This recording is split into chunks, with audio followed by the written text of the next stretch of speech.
Hey, hey, hey. Good evening, guys. Good evening, good evening, good evening. Let me make sure it went live in the community. What's up, y'all? The title is actually wrong. We are not on chapter 7 through 9. We are on 4 through 8. I meant to change that. I'll change it now. All right, so I just changed the title. How are you guys? Are we live in the community? Okay, I think we are. I think we are live in the community. What's up, guys? Oh, I didn't think it. I left the book on my desk downstairs. So all good, all good. All right. So how are you guys? Yes, okay. We are live in the community, so that's good. I was looking for my phone. And then I left the book downstairs, like I said, but we good. Oh, my mic. Can you guys hear me? Okay, cool. All right. Get this chair up. All right. How y'all been doing today? How was y'all Easter weekend? How was y'all Easter weekend? Did y'all barbecue? What y'all eat? What do y'all family eat for Easter? Mine, we did a barbecue this year, but it was like we had like soul food kind of in there too. So it was real good. I actually just finished eating some leftovers. I actually just finished eating some leftovers. We hosted it at my house this year. So it was a good time. A really good time. Have y'all done the reading? Let me see. Let me show the chapters 4. So the reading this week was chapters 4 through 8.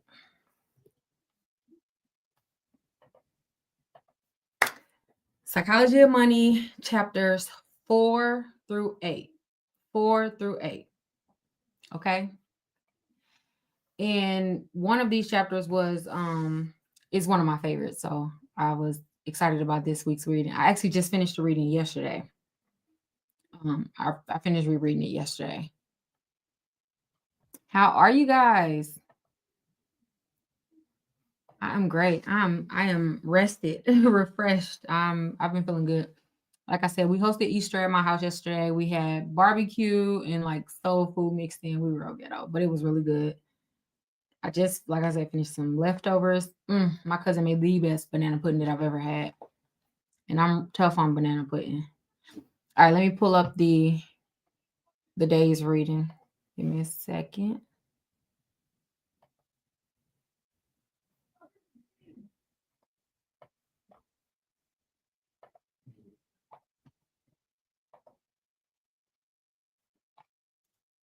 All right, I can make it a tinge bigger.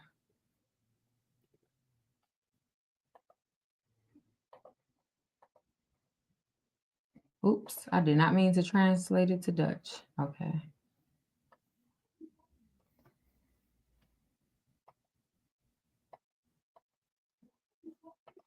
All right. Okay, that is good. All right, so as I stated, to this week's reading, guys, was chapter 4 through 8. Well, yeah, because we did 2 weeks. So we had 2 weeks. The first meeting we went over chapters 1 through 3.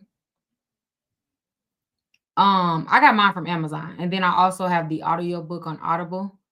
There are members in the group who like it was like a download link. If you go to the book club tab in the group, you should see the download link. But as I stated, we are reading the book Psychology of Money. It is by the author Morgan Housel.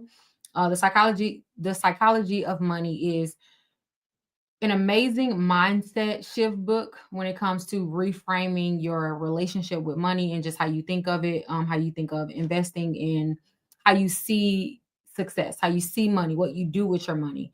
And it sort of seeks to realign or reframe how we attribute to it, because at the basic level, at the base of everything, especially when it comes to money, it's what we think about money, how it, and that'll drive and determine how we use the money, how we allow the money to use us, or vice versa, right? What we will do for money, what we won't do, and all of that. So it's all in the psychology of what you think of money. So the first three chapters we went over last week, which was chapter one is No One's Crazy, which sort of outlines the attitude that we will have towards other people and how they spend their money, how we judge other people. If we see somebody spend purchasing something that we feel like that they shouldn't spend all that money that on that, or why are they making these financial decisions, and we're judging them, and that could never be me, right? Like it goes over that, and it just basically the message of that chapter was no one's crazy. Everybody has a reason for doing exactly what they're doing, whether we agree with it or not. So before like judging someone based on how they're using their money or what they're doing with their money, try to understand that number one, there are things that you are doing with your money that someone else would probably think is crazy. Um, I shifted it over. Give me a second. Did that fix it? Okay.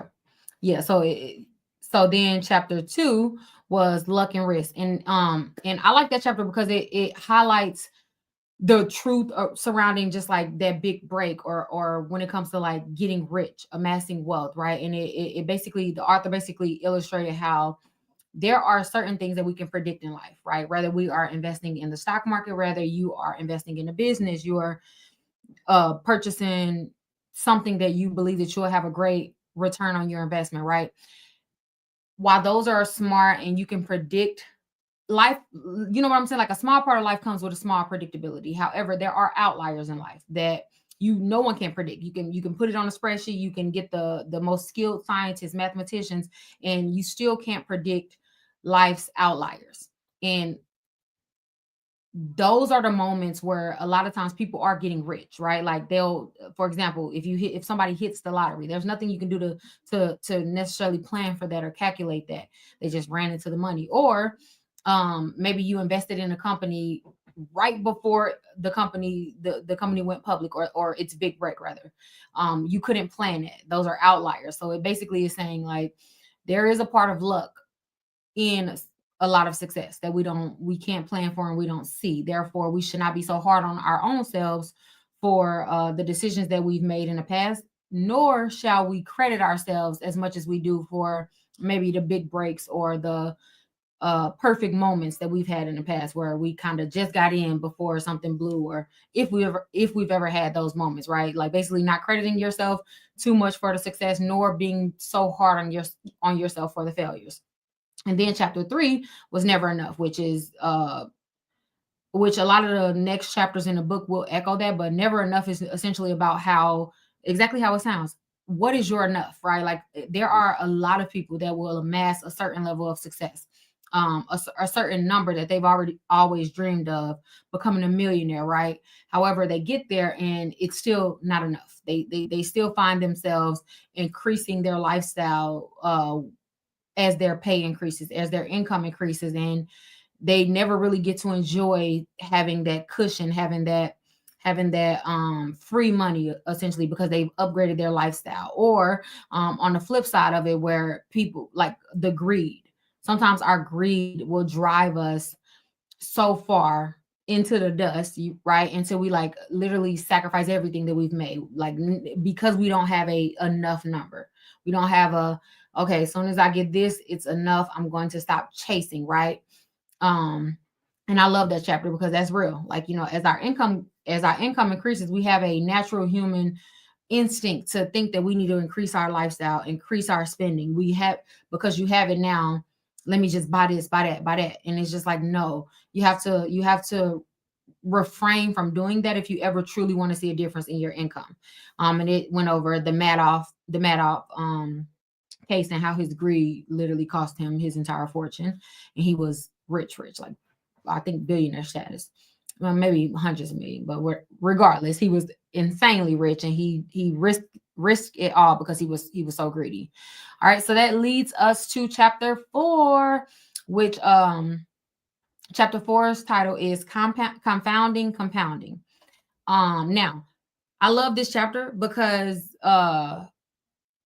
as with literally anything, if you've read the book Atomic Habits, this chapter, you know what I'm saying? Like it sort of echoes the same sentiments and lessons from that book, which is compounding actions or compounding things or small actions rather over a longer period of time compounds into something great, right? The same thing goes for investing. In this chapter just talked about it highlighted Warren Buffett, which is obviously one of the richest investors of our time of I believe in history, but I may be gassing it when I say it, but I believe he's one of the most successful investors in history. The point is, Warren Buffett, he started investing in at like age 20 or something like that. Actually, I believe he was younger, but he started investing as a child, and he's been investing for 75 years. So whether he predicted a stock to inflate properly, whether his predictions was off or on, you do something for 75 years, you are going to get a return, right? Like, and so that's what this chapter was primarily about.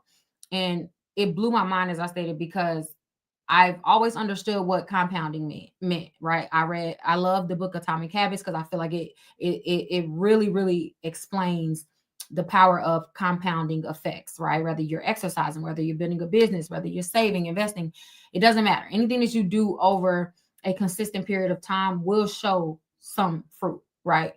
So I've understood compounding mathematically and also practically in our real lives, in our day-to-day lives.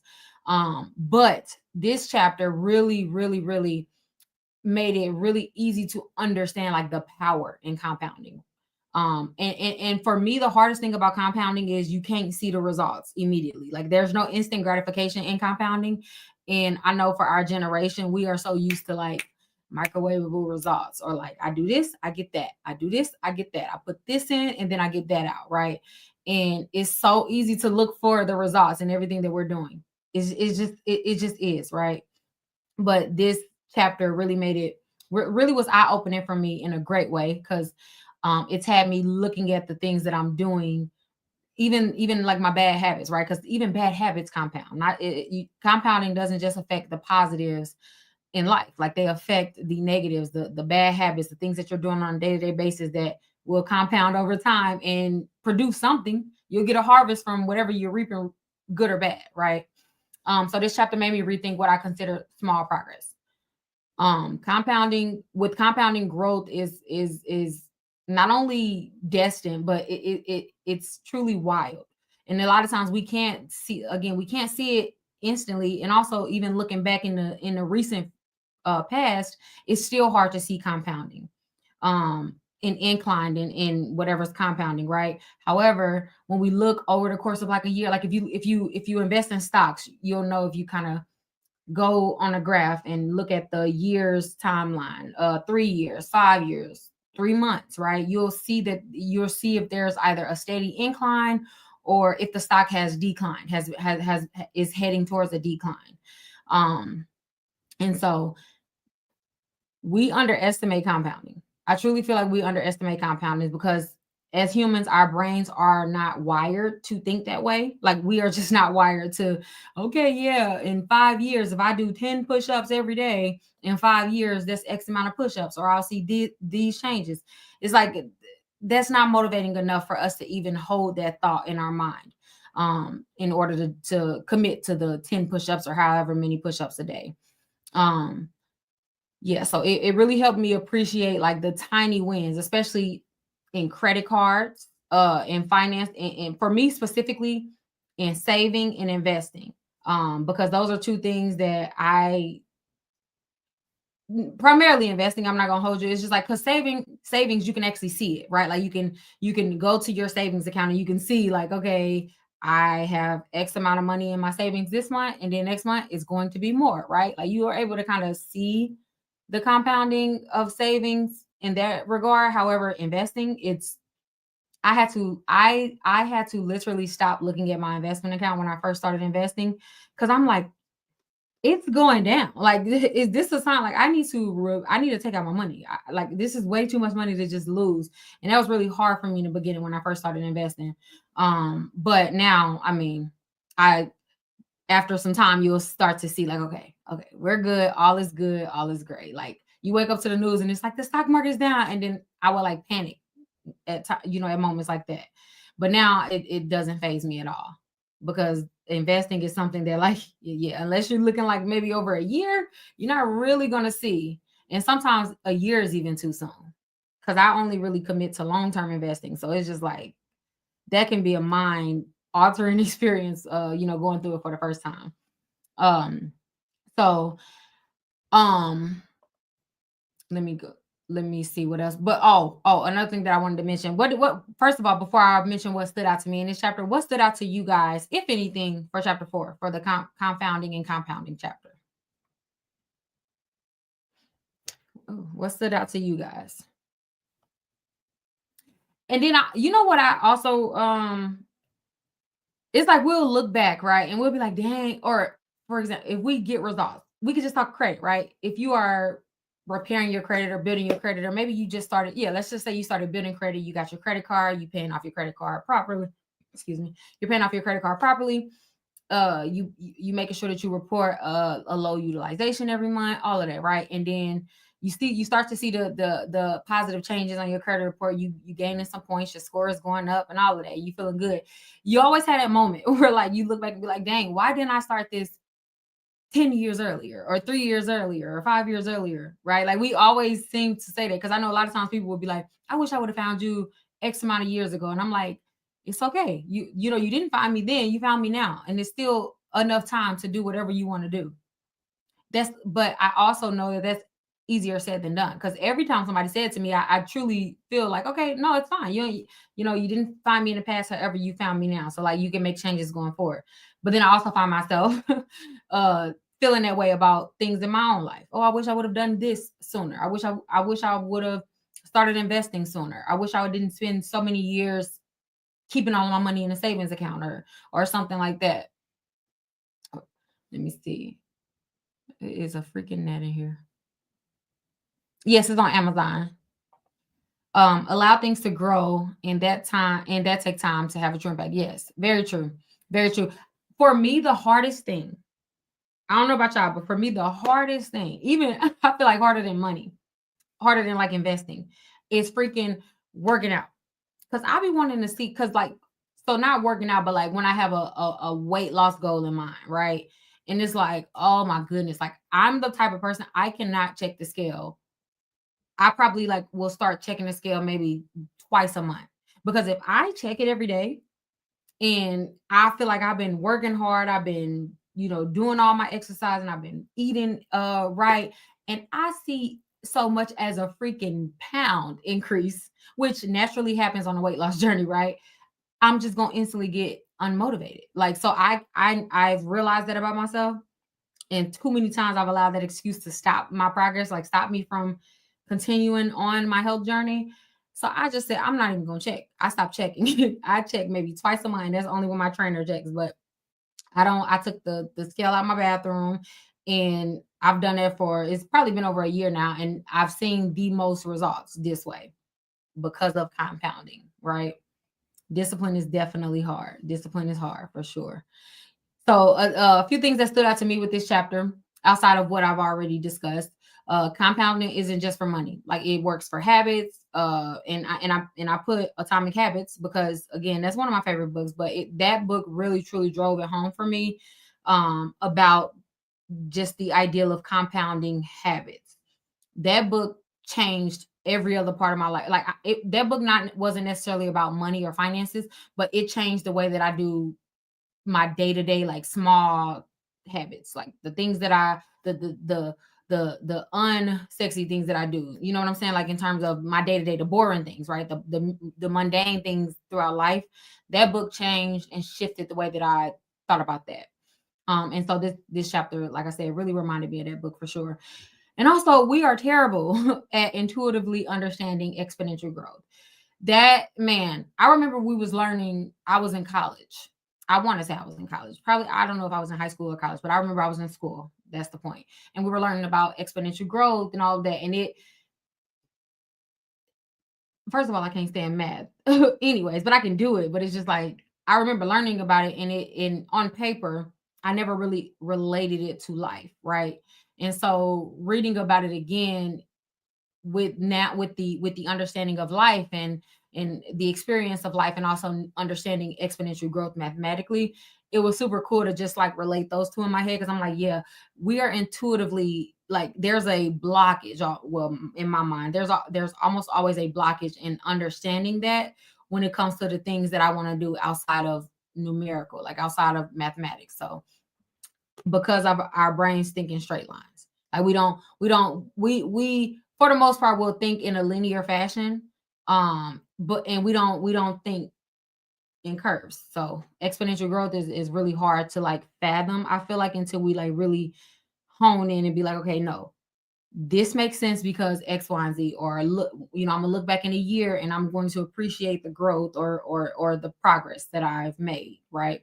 We don't really think like that, or get it's super easy to lose sight of that, I would say. Also, the best investors are not necessarily the smartest or the wisest or even the wealthiest people, right? Like they are just the ones who have done it for the longest period of time. They've done it for the longest time. One of the best pieces of advice I've ever received financially was from a long-term investor. An older man. He is, rather, because he's still alive. He's, I want to say, like 70s or 80s. I don't know his exact age, but he's older, right? And he's been investing for, I think he was like 50 years plus. And so one of the best pieces of advice was, he told me very early on in my investment journey, and it's super simple, which is um only commit to long-term investments. Like, don't chase the high of short-term investments. Don't like, yes, of course there is money there. I have a ton of friends who make a lot of money by trading and doing short-term investments, and I get it. Like, that's great for them. Me personally, that doesn't work for me. That I like a little more stability when it comes to finances, especially when it comes to investing. So I approach it more conservatively, I would say, investing. So, and he gave me that piece of advice, and that stuck with me for the last 5 years. And I haven't regretted it so far. So I'm hoping that that's something that I'll do forever and pass down to my children. Just the notion of not take, because I see so often on social media where it's like, oh my God, buy this stock, do this, and it's like, I remember I used to like chase the popular coins or the popular companies. It'll be like a trend, and I'll see all these videos and these, you can make this amount of money, I've made this amount of money, and I used to like just go invest, right? And not necessarily that I regretted it, but it's just that wasn't sustainable for me. It's just not for me. So one of the things that I've adopted, which was that advice from the older gentleman, which is only commit to long-term investments. And that's my stilo for sure. Um tiny consistent improvements often outperform one-time big efforts. And that was so something, of course, that I took from Atomic Habits as well, but it was a timely reminder of the because I'm very like dramatic when it comes to my goals or like things that I want. Like I'm trying to think of like an example. If I want to learn a new trade or something, it's like I'll give myself a very unrealistic time to like master that thing, and low key be upset at myself if I haven't mastered a new skill in like 2 weeks, or like, because it's just like, I think if I give it my all 24 hour, being dramatic, but like really, if I'm really locked in, I could do 20 hours a day studying something. And I realize that that's not necessarily, that not even necessarily, that's not a good thing. It's really me trying to fast track the process. And I've stopped doing that. But I used to would think that, if I give it my all for these 2 weeks, right? And I'm probably being facetious, but like these 2 weeks, then I should be great at it, right? And it's just like, that's not realistic. Like it's just not realistic. It's not sustainable. And if I just do a little every day, I'm going to see the biggest return on that investment, So I've definitely changed in that aspect. But Warren Buffett's wealth isn't mainly from being a genius investor. Like I said, he's notable. He's a notable investor in our time. Regardless of like personally, he's one of the greatest investors. But I realized that, not even realized, because I've known this for a few years, but one of the most interesting things I've learned about his story is it's not even necessarily that, he's this big genius. He may be, I don't know. However, he has been investing for so long that it's almost, if anybody was investing as long as he has, they dang near probably would have gotten the same results, right? Um, so that was interesting to me. That definitely was interesting to me. That was definitely interesting. So I would like to ask you guys a few questions. Are there any habits, or yeah, we'll just stick to habits. Are there any habits that in your life that you've abandoned because you felt like, it's not gonna matter? I'm wasting my time. This is too small. Um, Forget about, trying to pay down this particular credit card. I'm too far in the hole, right? Like, do you have anything in your life where it's just like you've given up on because it just felt like your whatever you could contribute to it was just too small, that it was meaningless and it would not make a dent in wherever you're trying to go? What, if anything, in your life reflects that? Hey, Ronza. Hey, Ricardo. Caitlin, I agree. I would have never been able to do so if I didn't have the money I was blessed with. I was able to pay 3,000 plus debt and truly learning and teaching my parents. Now that's a goal. Now that's great. Compounding was a great title for this chapter because the concept of compounding is counterintuitive. So true.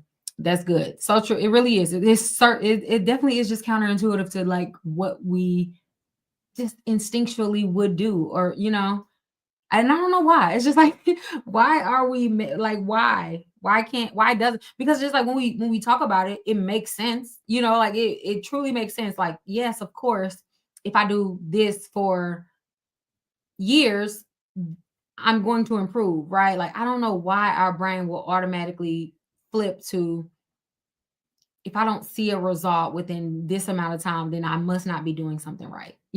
Like, what made us start to look for results as frequent as we do? Because I feel like, I truly don't feel like I would say maybe pre-internet age. I'm trying to think, because it's just like in my did humans always like think like this? They couldn't have. There's no way. Like, there's no way they were seeing results as fast as we see results. They didn't have internet. Like, you know what I'm saying? Like, they didn't have the information that we have.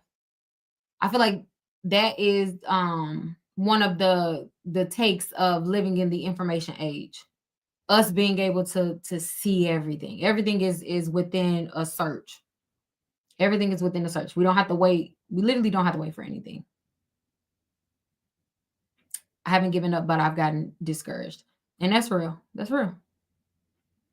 When a result of tech. That's what I was just thinking. It has to be tech because, yeah, it pretty much delivered everything at our doorstep, at our fingertips, rather.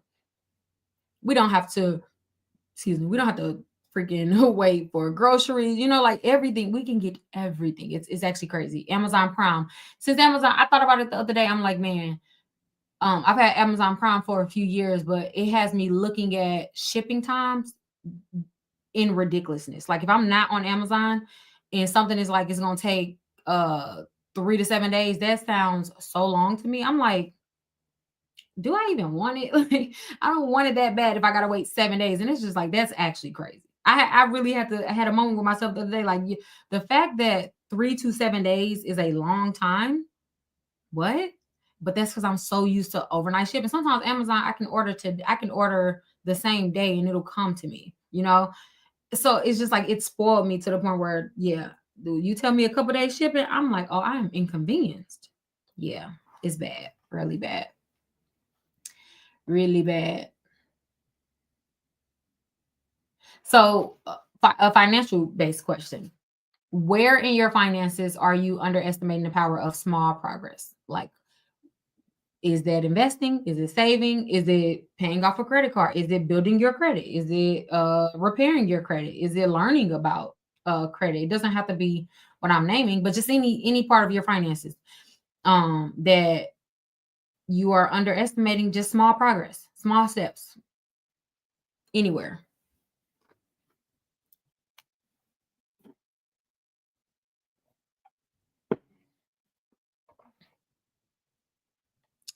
Credit. Which one? Build. Oh, building.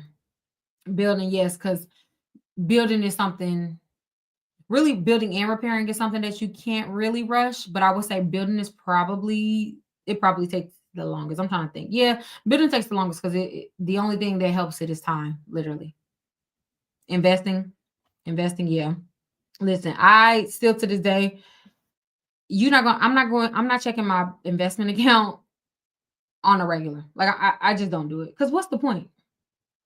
I don't do it. I mean, that may be bad advice. So that's not advice. I'm not actually giving you advice when I say that. I'm just saying for me and my sanity, for me and my sanity, I don't check my investment account. I check it, but not on a regular. No. Mm-mm. Saving as high as everything is nowadays, paying off the student loan, it seems like it's never ending. Oh yeah, paying down debt is the good one. Yeah, you're right. Yeah. Like I've had the car that I have now. I've had it since 2020. And I paid off the car note pretty early in that process. However, recently I've been sort of wanting to get a new car, but I'm just like the only thing that's stopping me from getting it is because I don't want a car note. It's like I'm just telling myself like I don't want a car note right now because I know that how it feels to like be feeling like you are just constantly paying, consistently paying on something, and it doesn't seem as though it's making a dent. Like that's a really hard commitment to make, especially when it's taking your money. Especially, you know what I'm saying? Like you're spending money towards it, and it's not really feeling like you getting a return on the investment. Like I just had this pretty much whole week, and I'm still not done, which is it just angers me for myself because I can't believe I was neglectful in this, but tracking all of my subscriptions, y'all.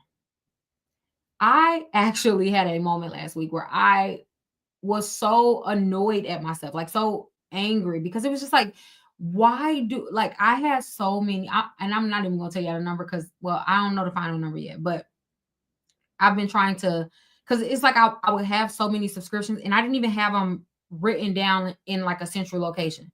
So it was like so many times where really what caught me was Hulu, freaking Hulu, right? I was subscribing to Hulu and then I was going to download the app on the TV and then trying to sign in. Realized that okay, they were giving me another email to like one of my other email addresses and realized that oh my bad, I skipped a step. So I subscribed to Hulu because my son was trying to watch something. However, I realized in giving him my password that there was a whole nother email account that was already attached to the living room TV. Go to sign in and see that I was already subscribed to it. So that kind of lit a light bulb like, okay, I actually need to write down every subscription that I have, put them all in a centralized location. So this what doesn't happen anymore because this is just neglectful. Like this is stupid. And turns out there were three so far. It was three different services that I was subscribed to twice. And it's weird because, and I know it probably will seem like okay, well, how didn't you see that on your credit card charges? The thing is, it's like if I see Hulu, for example, if Hulu pop up, I'm not gonna think nothing of it, right? Especially let's say it'll pop up on the 5th of the month, and then maybe it'll pop up again on like the 23rd because I'm not paying it because I'm just like briefly just scrolling. I ain't really paying attention that oh, this is two charges within the same month. You know what I'm saying? And it's just like no excuse because it is neglectful. And I was very, very annoyed at myself when I realized how many things that I was subscribed to that I don't use. Things that I had completely forgot about. Maybe I probably signed up for like a free trial. Now I've been paying for it. It was a freaking charge, and I still don't know what it was, but it was a charge. I had to call my credit card company because they stopped it, but it was a $68 charge that I've been getting charged for a year and hadn't even realized. You see what I'm saying? Like stupid stuff. But I actually still don't know what that is, and my credit card company don't know either. They stopped it, but it's just like I gotta slow down. I have to slow down. Um, And then I added up all the subscription charges for like entertainment, cable, and all of that. And it's just like my cable bill used to be cheaper than this. It's just I stopped. I don't have cable in my house. Like we stopped paying for cable years ago because everything is on like Netflix and whatever.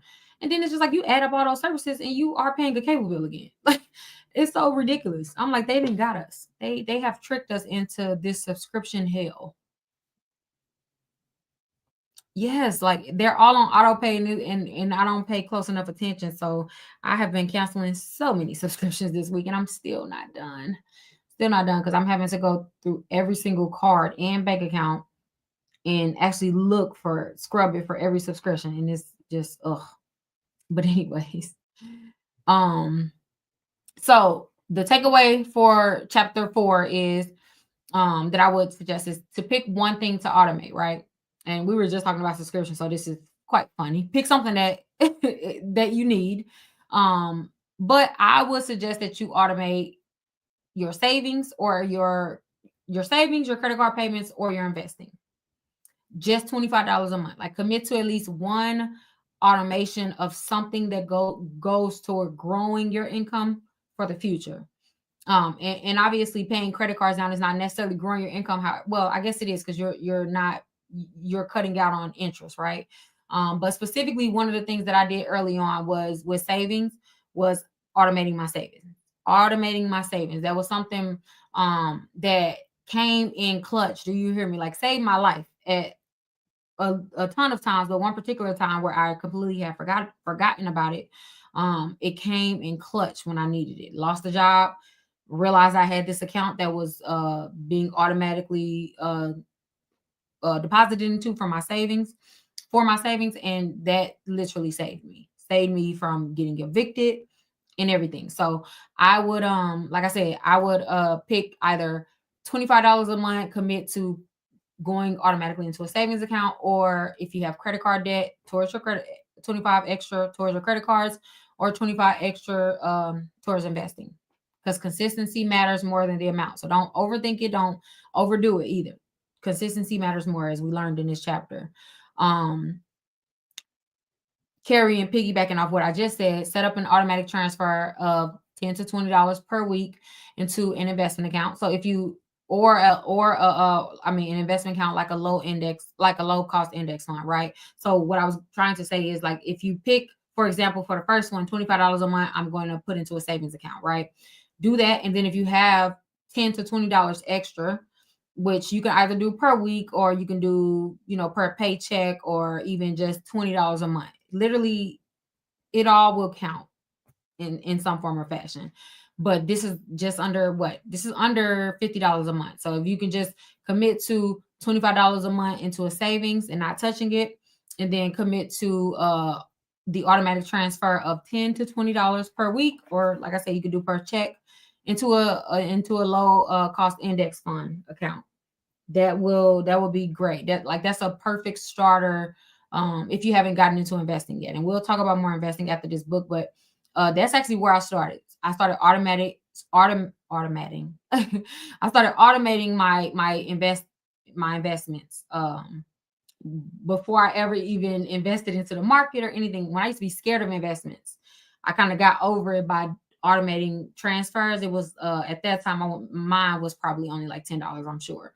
And it just sort of it just reframed my mind so that I can tiptoe into investing and see what it was like and see what it was. And obviously I knew, I guess, on the surface what investing was, but when until you have your money invested into the market or into a fund, you don't it's almost like you're disconnected from it. You don't really understand it, right? Like experience is the greatest teacher. So I found that doing that helped me a lot. Because then also what'll naturally happen is once you see your money how it works, and once you see your money grow, then you'll be either led to invest more, right?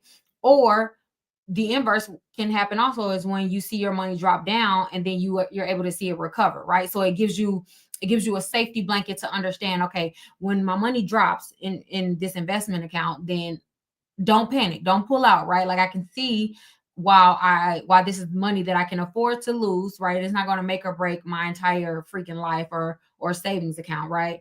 Because it's only maybe a few $100s at that point. You're able to see how it works. Like, okay, it took a dip on Monday, but then by Friday it was back up or over, right? So it just started to reshape my mind when it came to investing, and it helped me personally a lot. So just a suggestion,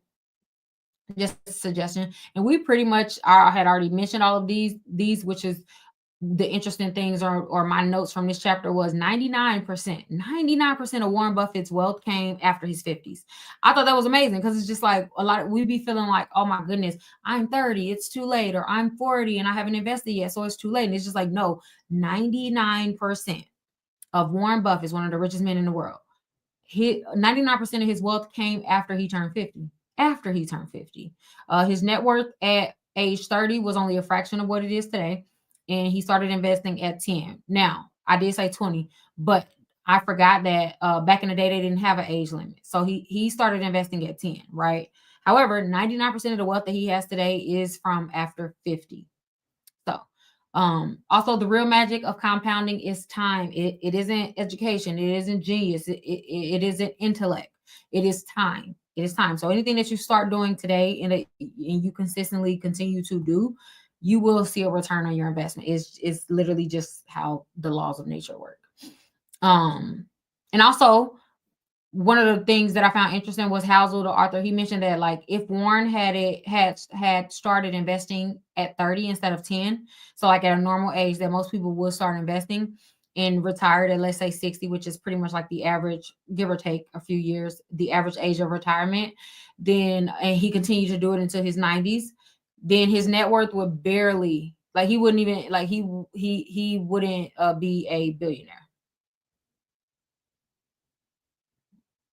He wouldn't be a billionaire. However, he would be close. He would be close. All right. So this chapter, my God, I'm 22 now and I feel well behind. If it makes you feel any better, I'm trying to think. So I'm 33. I'll turn 33 this year. I was definitely not investing at 22. I know for a fact. I have only been really, I'm not even gonna like try to inflate it. Like, I have only seriously been investing for like 5 years. No lie. Like, let me see. I'm 30. I'm about to be 33. So that's what, 28? Yeah, 28 is when I started serious investing. And when I mean serious, I mean like before then I probably had $200 in I think like a fund or the market or something. Like, it was not, it was quite literally nothing. So I don't even count it, because I don't even think I made a return on it, because I just was doing something. However, I only started investing 5 years ago. 5 years ago, very recently. And I've already within 5 years seen a great return on my investing. And it's not like an astronomical return yet, because again, like I told you, I only do long-term investing. So the my investment account, I'm not even looking to touch it for until I have to stop working, right? But yeah, like, you are not at all behind. At all. At all. That really spoke to me when I read that. I've been beating myself up because I feel that at the age of 40 that I'm too old to turn my life around. So that really gave me relief when I read it. You are not. That's the thing. And no, I feel that though. Like, truly, I feel that. And you know what's so funny? I remember when I first met with my investment manager, when I first started serious investing, one of the things that he said also made me look at I guess the age and all of that a lot differently, because I was at that point, maybe when I met with my investment manager, that was only a few years ago. So I was probably like 29 or something, maybe, yeah. He was asking me like, okay, well, what kind of investing do you want to do? Do you want to aggressively invest? Or would you like to be conservative about it and just invest a little at a time? And I asked him, well, what do you think? You're the genius here, right? Like, you teach me. And one of the things that he mentioned was, well, usually before, I want to say he said like 45, and I think it may have been older, but he was just like, usually for my clients under, I think he said under 50. I'm not gonna hold you, but I'm just going to because I'm not sure, I'll just say like 45. I remember him saying specifically like usually under 45, because time is on our side, we can be a bit more aggressive. We can be a bit more aggressive.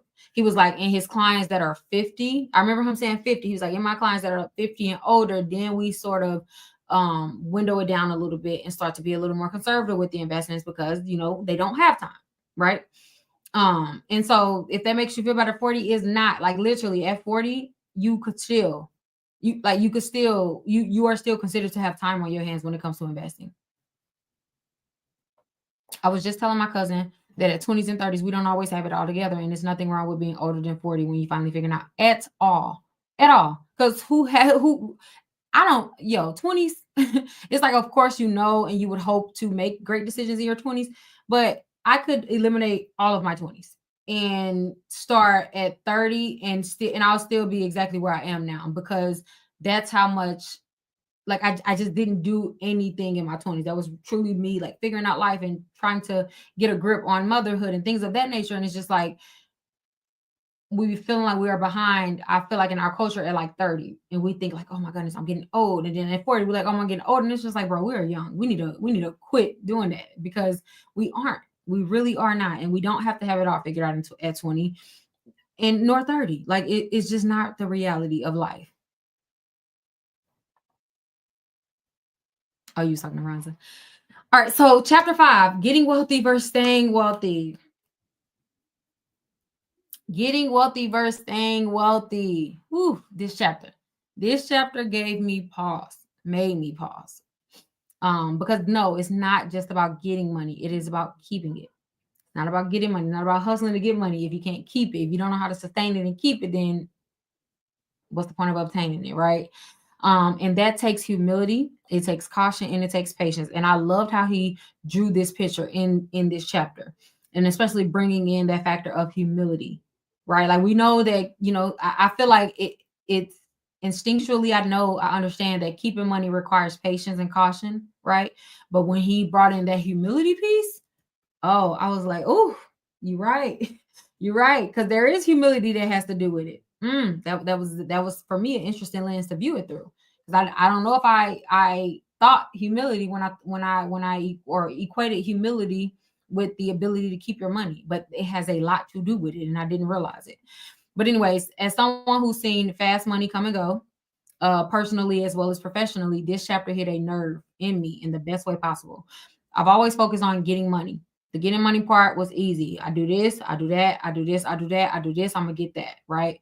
Um, Earning more, making great investments, watching my network increase, right? But Housel made me realize that keeping wealth requires a completely different mindset and approach. Like I don't know about you guys, but I've never actively thought through that mindset shift that we enter and exit when it comes to obtaining money, right? Like we're in one mindset, and then I didn't realize there was an entire different mindset that came with or keeping your money. Like there's a actual shift that has to happen, and that is something that I did not realize until late 20s, early 30s, for sure.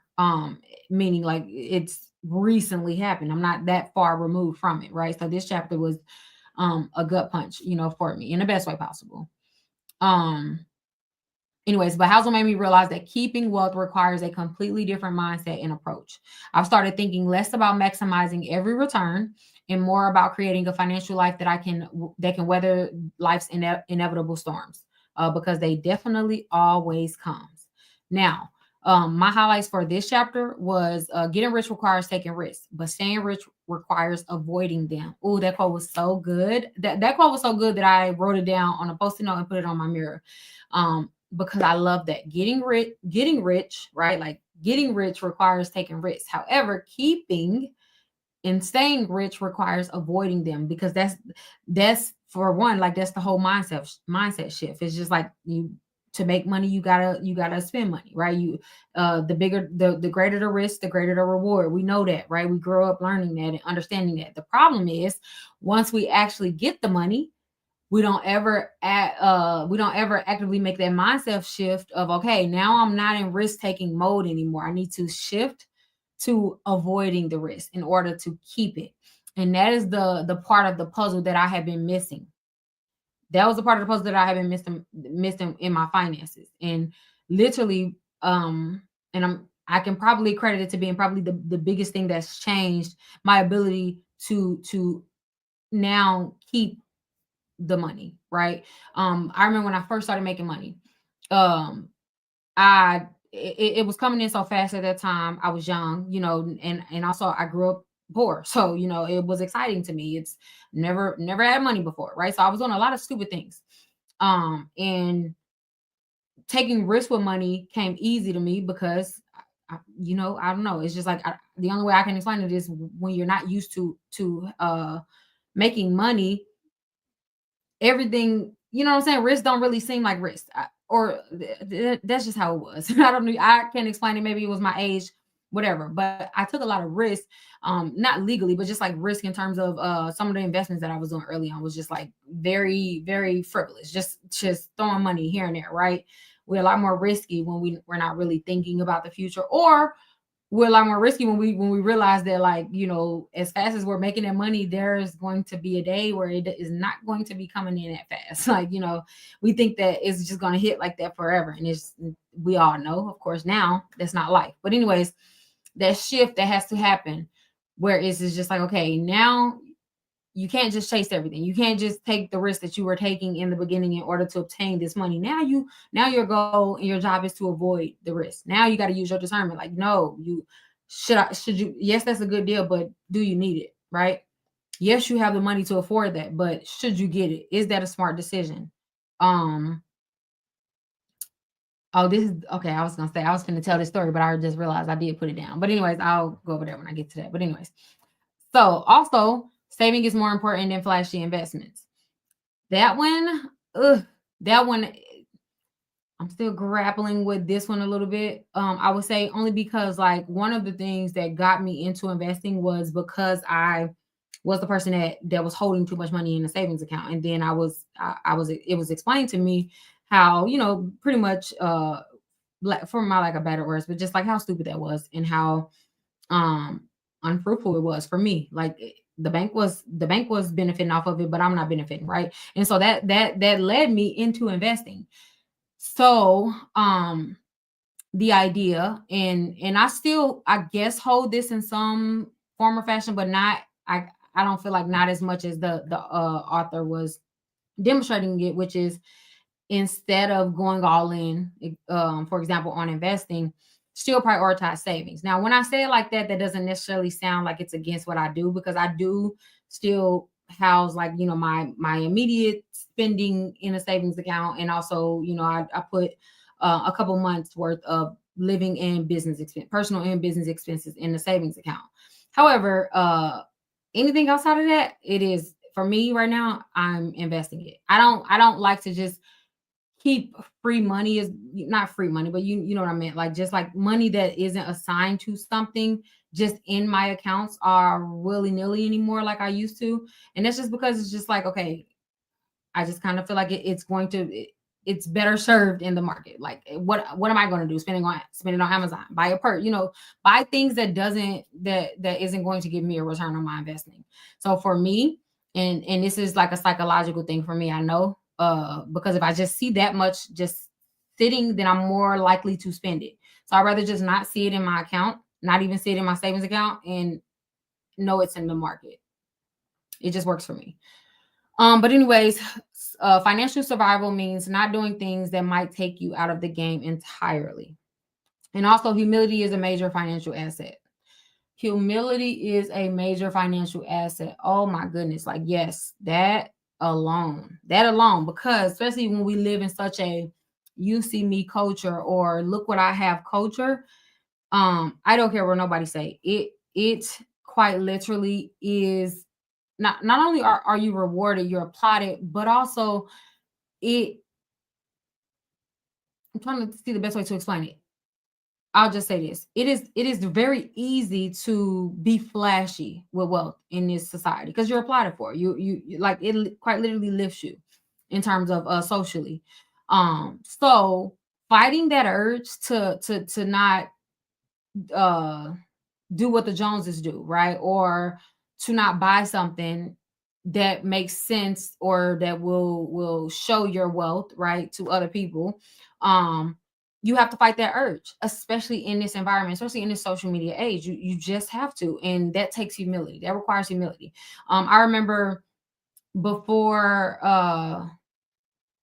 well, I'm not gonna say that because me and this person is amazing, so I'm just not. But anyway, I put a story in this in chapter 5, and you guys should have this. I'm not yeah, you should have it. But anyways, I wanted to read it and discuss it really quick, because this, when I read this chapter, it immediately reminded me of this story. Okay, so a few years back, a trusted business mentor told me about and I said mentor, but it was a business associate friend. Okay.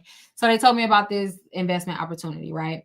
That was promising some returns. And it sounded promising. Like, I'm talking, they sold it. They did everything except put together a PowerPoint and show me, the promises. But like, it truly sounded like an amazing investment opportunity.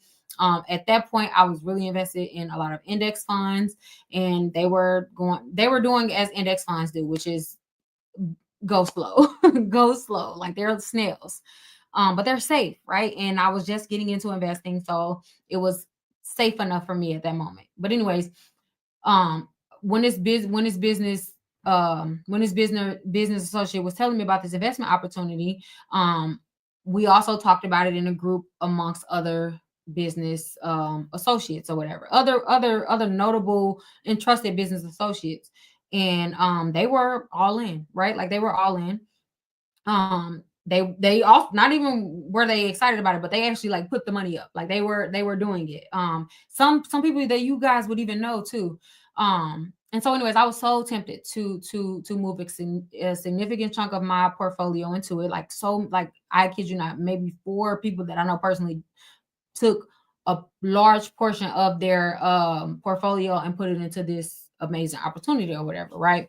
And so you can imagine me, the beginning investor, wanting to do it so bad. Like, I was so tempted. Obviously, the people that I'm looking to for, investing advice, financial advice, and all of that, they're jumping at this opportunity, and it sounds good and it looks good. And I literally wanted to do it. I had, again, just boring index funds. Like, I was probably the most least experienced investor in that entire situation. And I wanted to do it so bad. But as I was reviewing all the paperwork, I felt this unmistakable uneasiness in my spirit. Now, if anybody is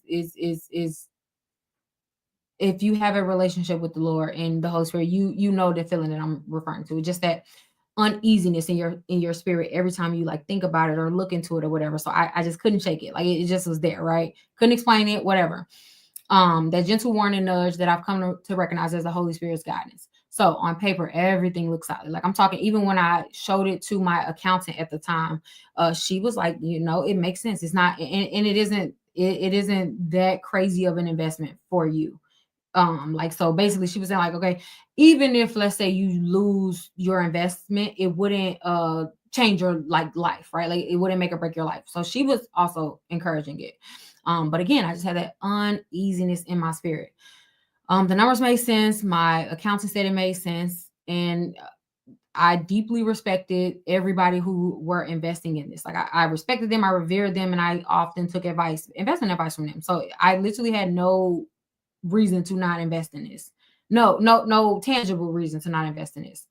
But the uneasiness just never rescinded. Like, I'm talking, every time I thought about it, like, I couldn't, every time I, for a split second thought about it, it just, that feeling, just uneasiness.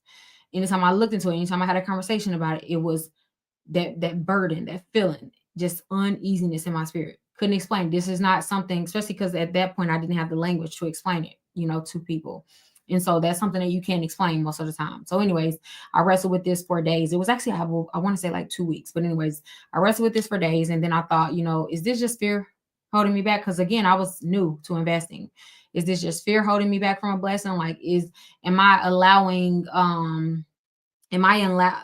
this fear to potentially hold me from what could be the biggest investment of my life, what could change my children's life? And you start to think, like, am I tripping? Like, I have to be tripping? Like no, it has to be me. You know what I'm saying? Like, there's no way it's not me, because everybody is saying that this is a good idea, and they're putting up their money, and they're not just saying it. It's the difference when somebody just give you advice, and then when you see people putting their money where their mouth is. You know what I'm saying? Like, there is a difference. It's just like, oh, you really believe in it. Oh wow, you putting them you oh so you really believe in it. Oh wow. Okay, so yeah, I have to be tripping. So anyways, um so I'm just like, okay, am I being too cautious? You know, the bigger the risk, the bigger the risk, the bigger the reward, and da da da. And I'm just on myself, like, man, like it's so. I'm like low key kind of getting mad at myself at that point. Like it's so annoying when you just like let this feeling stop you from doing things. But I just could not shake it. Like could not shake it. But anyways, um, so I told him no. So eventually I convinced myself that, well, first I convinced myself that I was just anxious. I was just like, you know what, I grew up poor, da, da, da. This must be financial anxiety, right? Um, and against that persistent, just that uneasiness in my spirit that I could not shake, against it, I decided to invest. Now should I? I'll tell you at the end if I want to how much. But anyways, I couldn't shake this feeling. So I want to stress that because y'all, when I tell you, I'm talking, I could not even think about it, and that's just ooh. When I look back now, it's just like ugh, I'm literally disgusted at myself. But anyways, I couldn't shake it, but I allowed the pressure, that external pressure of everybody around me and what they were doing. I allowed it. I definitely allowed that pressure to make me go against that feeling, that uneasiness, and I invested. I didn't invest what I initially thought I was going to invest. It was slightly less, but make no mistake, it was still a lot of money. So, anyways, about 3 months later, and y'all, like I told y'all, I opened the show saying that I only do long-term investing, right? And so in 3 months, I wasn't expecting a return on this investment at all. I wasn't expecting a return.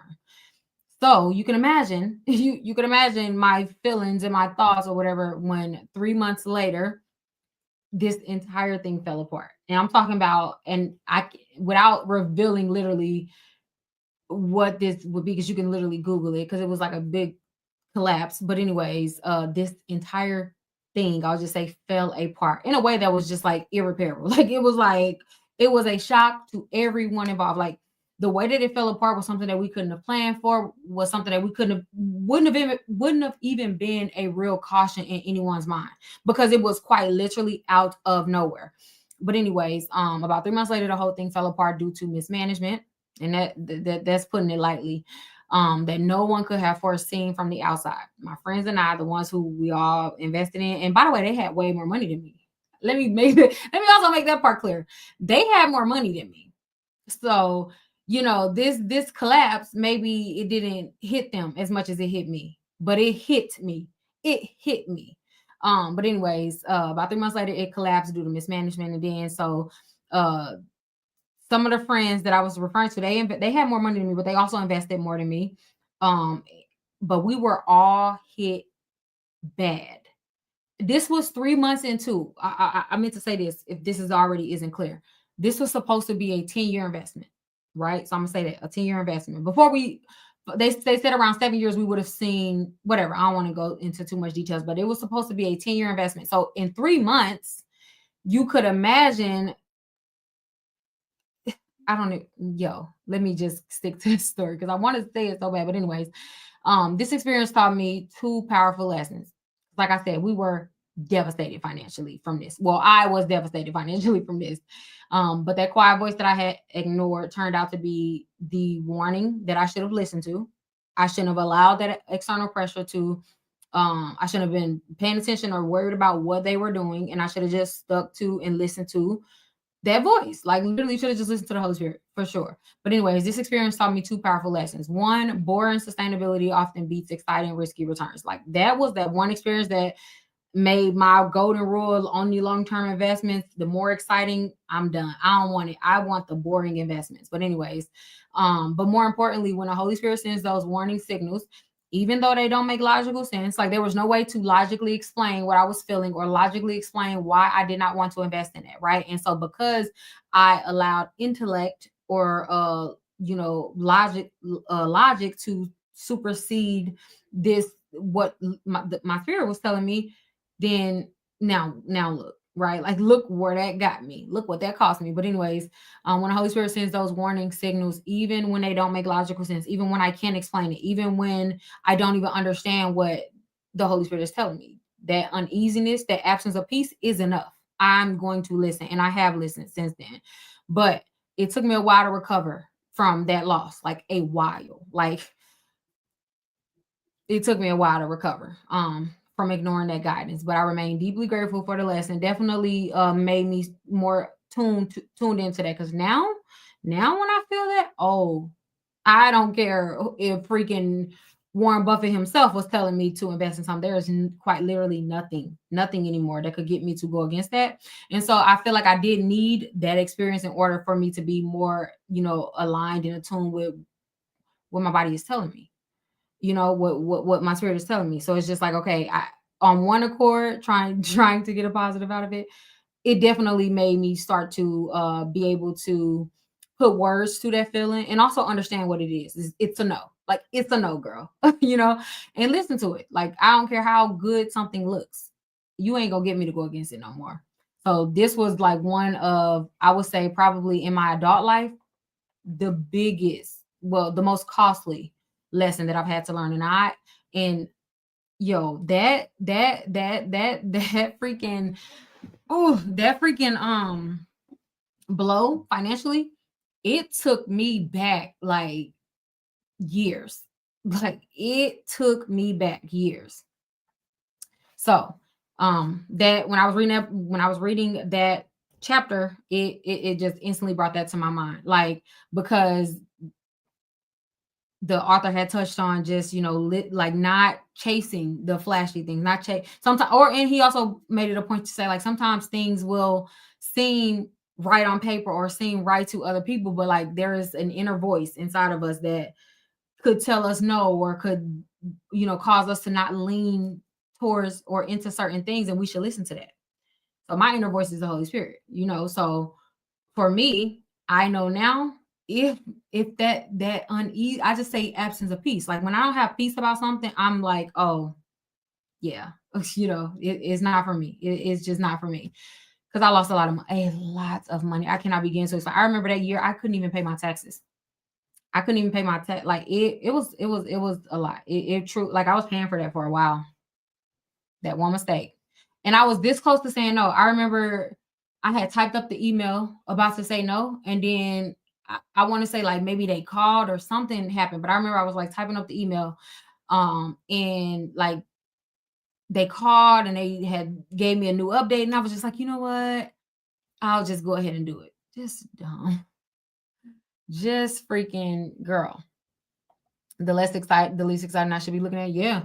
I don't want nothing trendy, flashy, or exciting. Like I want to run away from that. I want to run away from that, because yeah, that taught me a valuable lesson. I love this. There are times I turned to spirit for my choices. I was super worried to make that leap and pay that debt, but after doing so, I got a job offer. Hold on. I got offered a job to make the 3,000 that I had spent. I know that's right. See, one thing about it, you will never make the wrong decisions if you follow in what the spirit is telling you. And that's what I've learned. And what's so lovely about, I guess, this whole, and I think I put this as one of the stories in a later chapter. So I'll just kind of briefly say what's crazy is I also have, by the grace of God, I have a story time that the opposite of it, right? Where I actually did listen, and I want to say I told that in one of maybe chapter 19, but we'll see. If not, I'll tell you guys at the end of the book. But I also I'm fortunate enough to have an experience where I did follow that voice. I did listen when it didn't make sense, I guess, on paper, but I listened, and then it turned out to be like, up until this point, yeah, the biggest investment that I've ever made. So girl, but that definitely showed me planning is important, but the most important part of every plan is to plan on the plan, not going according to plan. Yes. Oh, so good. You know what? That was one of her takeaways from chapter 5. That was another one of the quotes that I highlighted in the book, the actual book, because yes, it's just like we will plan for, we think we're planning for everything. It's just like, no, the inevitable will happen. Things will come up that you just can't plan for, and it's just life. If we were able to plan everything in life, then it's just like it wouldn't be life. It wouldn't be life. God is always in the works. He certainly is. And obedience is rewarding. Okay, so have you ever been focused more on making money or no? that's not the question. Have you been focusing more on making money or protecting it? What would you say? For B, for B, for B, for me, I've recently made the shift. Recently, of flipping from protecting it rather than like having all of my focus on making it. Recently, when I say recently, I mean very recently. This is not this is not something that I have like a lot of experience in, but I definitely have recently, very recently made that shift of okay, so now I need to focus less on taking risk in order to make money and focus more on avoiding risk in order to keep money. Making. And that's real. That's real. That's real. Um I had a teacher tell me she never wanted to make the choices her parents made and buy big houses and land. Mind you, they are very successful. She said, "Why do that and pay for that or pay for what that brings?" Yeah, no. I would say that's me too. Well, my parents definitely didn't have money, but it's the opposite for me. So a lot of the mistakes my family made with money has now become a learning lesson for me rather than me repeating it. I try to look back at like certain decisions that they've made and try to learn from it, right? Not judge them, not anything, but just learn from it. Like, okay, well, what I remember this, I remember them doing this, and where did that get them, right? So if I didn't like the result, then I tend to try to excuse me, go towards the other end. But no, um, but and also just that whole notion of big houses. I've realized too. That's another thing that I've recently, well, not recently, but like I also realized that for me, I would never buy a mansion. I would never buy a mansion, and that's just me personally. Only because like the house that I have now, um, I realize how hard it is to keep a big house, the upkeep of it, how expensive it is for a housekeeper. I remember before I built this house, I was in a like a townhome, and I have the same housekeeper. I have the same housekeeper, and literally my cleaning bill almost tripled. And I'm like, oh, those are the things that we don't factor in. You get what I'm saying? Like it's just electric. What else? Like all of my utilities are like double what they was. And it's just like, okay, when I first got it, I'm just like, it's cute. But then you after being in it for some years, you realize like, okay, this is actually a lot of house to clean up. When my kids they're still young, but I mean they still have a little quite a little while before college, but it's just like I am still primarily the one that's having to clean this. Like they can clean, but I still be having to clean up after them because child, they don't clean up to my standards. So it's just like those are the things that we don't think about. What is the point of all this? I'm just like, yeah, no, mm-mm, mm-mm. Yeah, yeah. See, and yeah, when I say mansion, I mean like I think what's considered a mansion is what like 10,000 square feet or above or something like that. I don't even have to get close to 10,000. Mm-mm. See, like my current house is 43.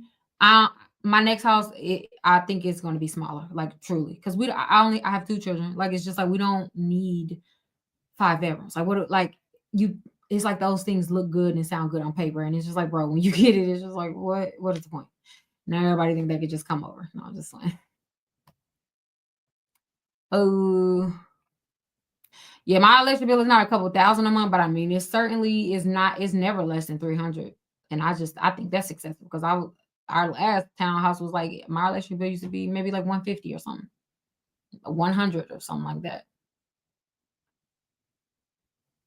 Yeah, and before the townhouse, we had an apartment. Like we've actually always lived in apartments prior to like now. So it's like I wasn't even considering certain things. Like I just wasn't. They just was not. I was just like, electric gonna be normal. We the same people, so we're gonna use the same amount of electric. And no, no, don't get me started on property taxes and all of that.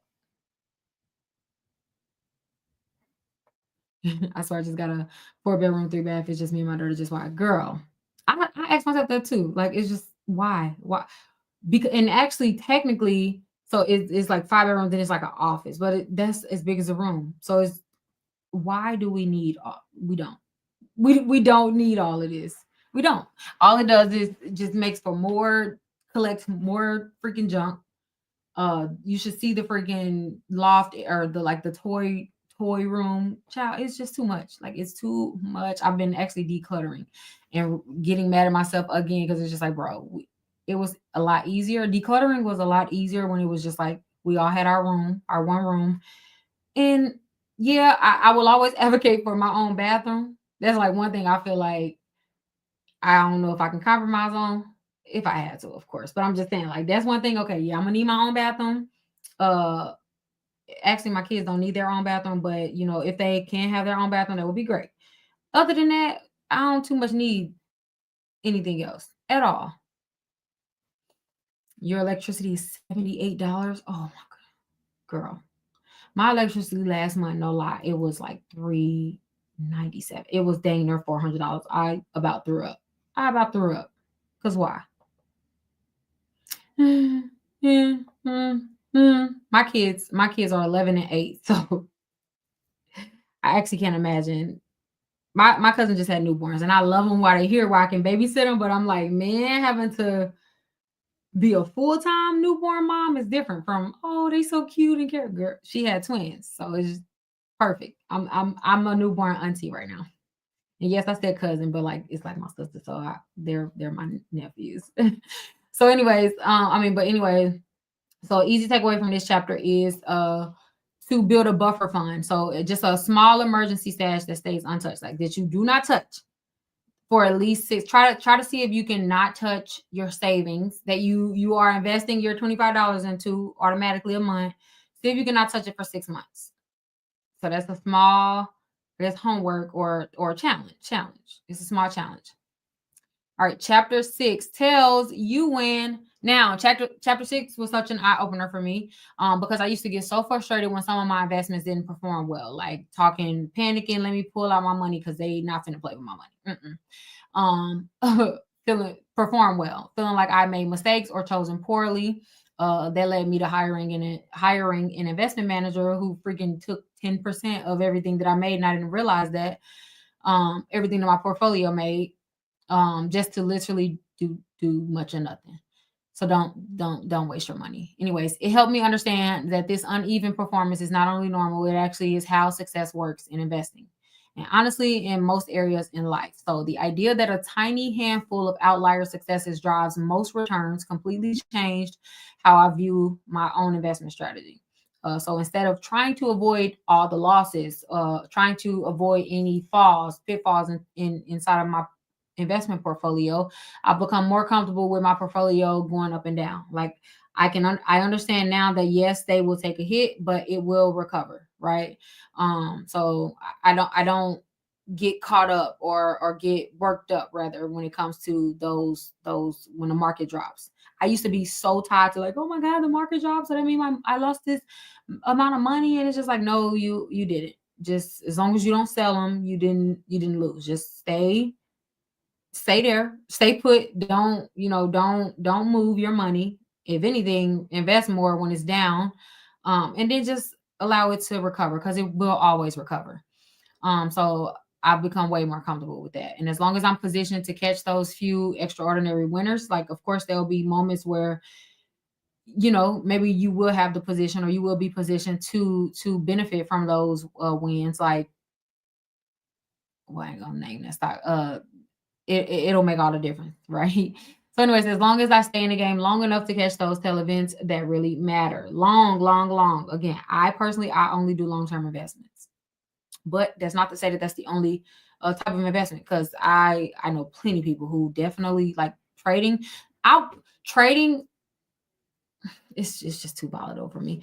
But I know a lot of friends that make a lot of money off trade. I almost wish that I knew how to trade, and I know it's very extremely lucrative. But child, like my friend, I'm talking like that's a full time job just watching the market, and I'm just like, oh, number one, the way ADHD is set up, I can't even sit there and even fake interest, be interested in this thing for a long period of time. Like I'm over it. Like I don't want to stare at this all day. I don't know. It's just not for me. But it's that's certainly lucrative if you know how to do it. So anyways, my highlights from chapter 6 is a small number of events account for majority of the outcomes. I think I got chapter 6 and chapter 4 mixed up now that I think about it. So the author, so housing caused these outlier events. He calls them tails, right?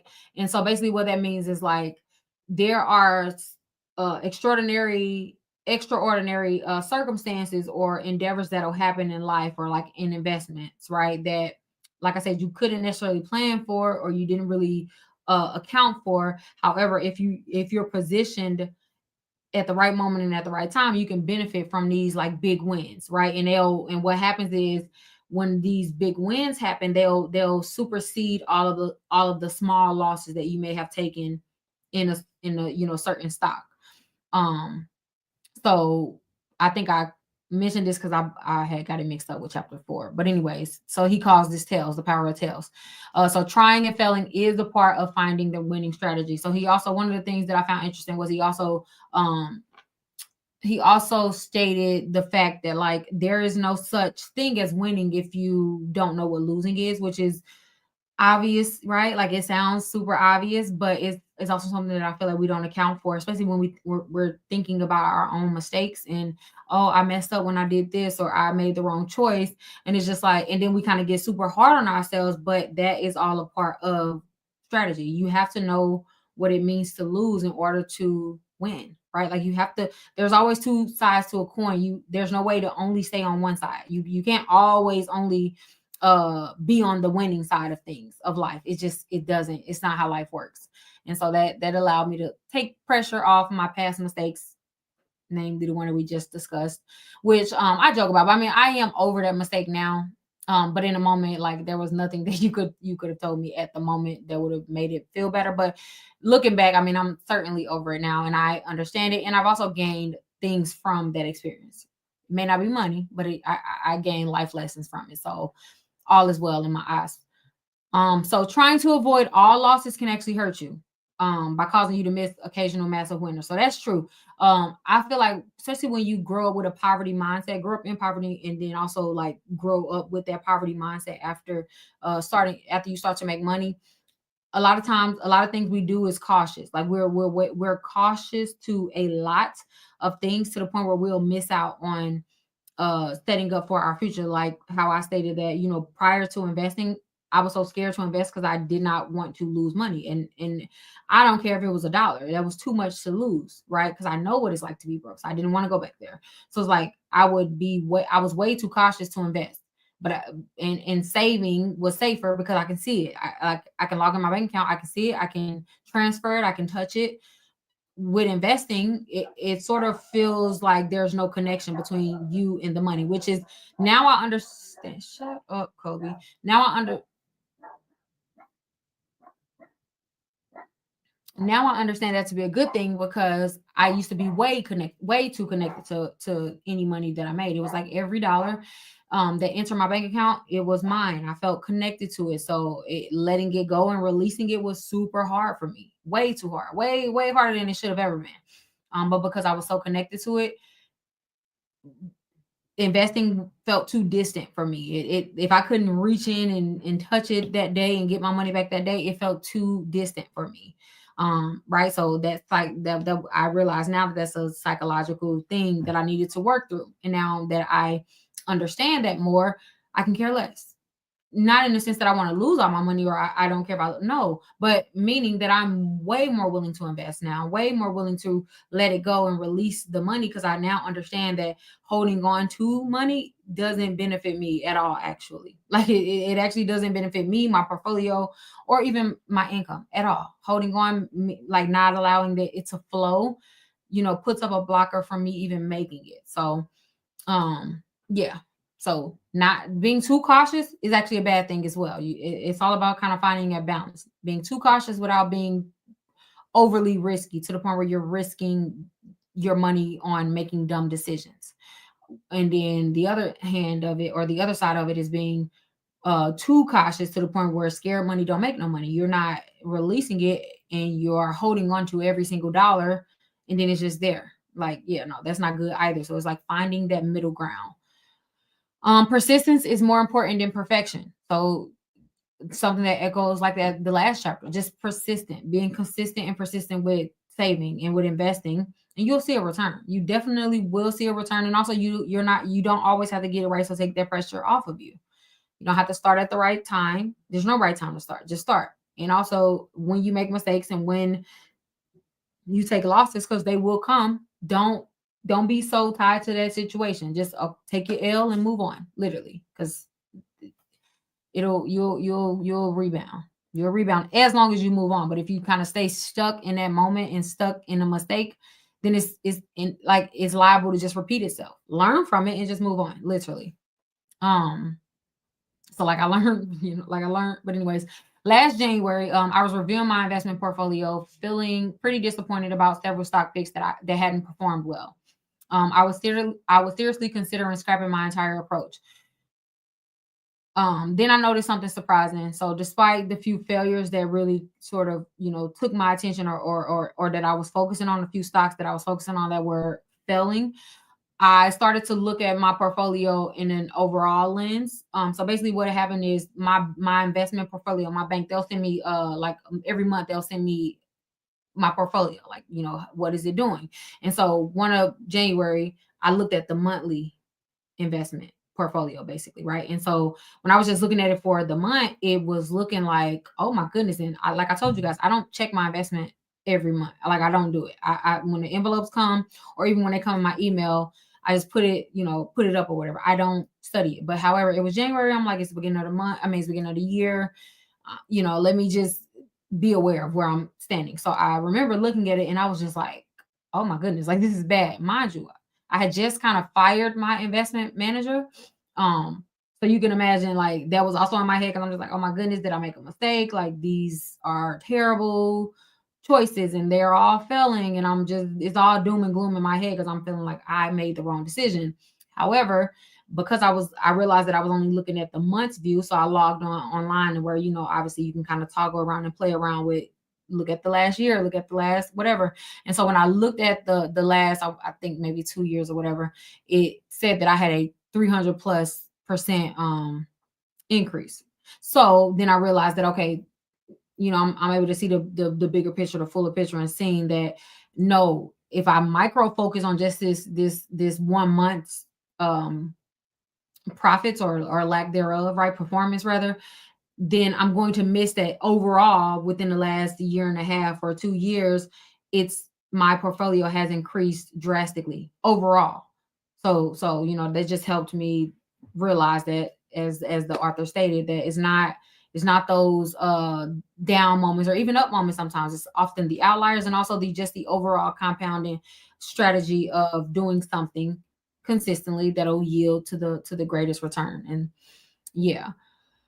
So this perfectly illustrated House's point. So now when I feel the urge to tinker or look at my freaking portfolio after a few disappointments, I remind myself that it's not about avoiding all losses. Because that's the thing. Like, it's like I would try to, if something was at a loss, I felt like, okay, I need to rework the strategy, or take out and invest in something else. And it's just like, no, you can't do that. There will be downtimes, there will be losses that just comes with it. Like, I had to really truly evaluate my relationship with failure and losses, and be okay with it, in all aspects of life. Because it's like, something will bother us in one aspect of our life, but like, really, it's a repeated theme throughout our life if we connect the dots all the way, right?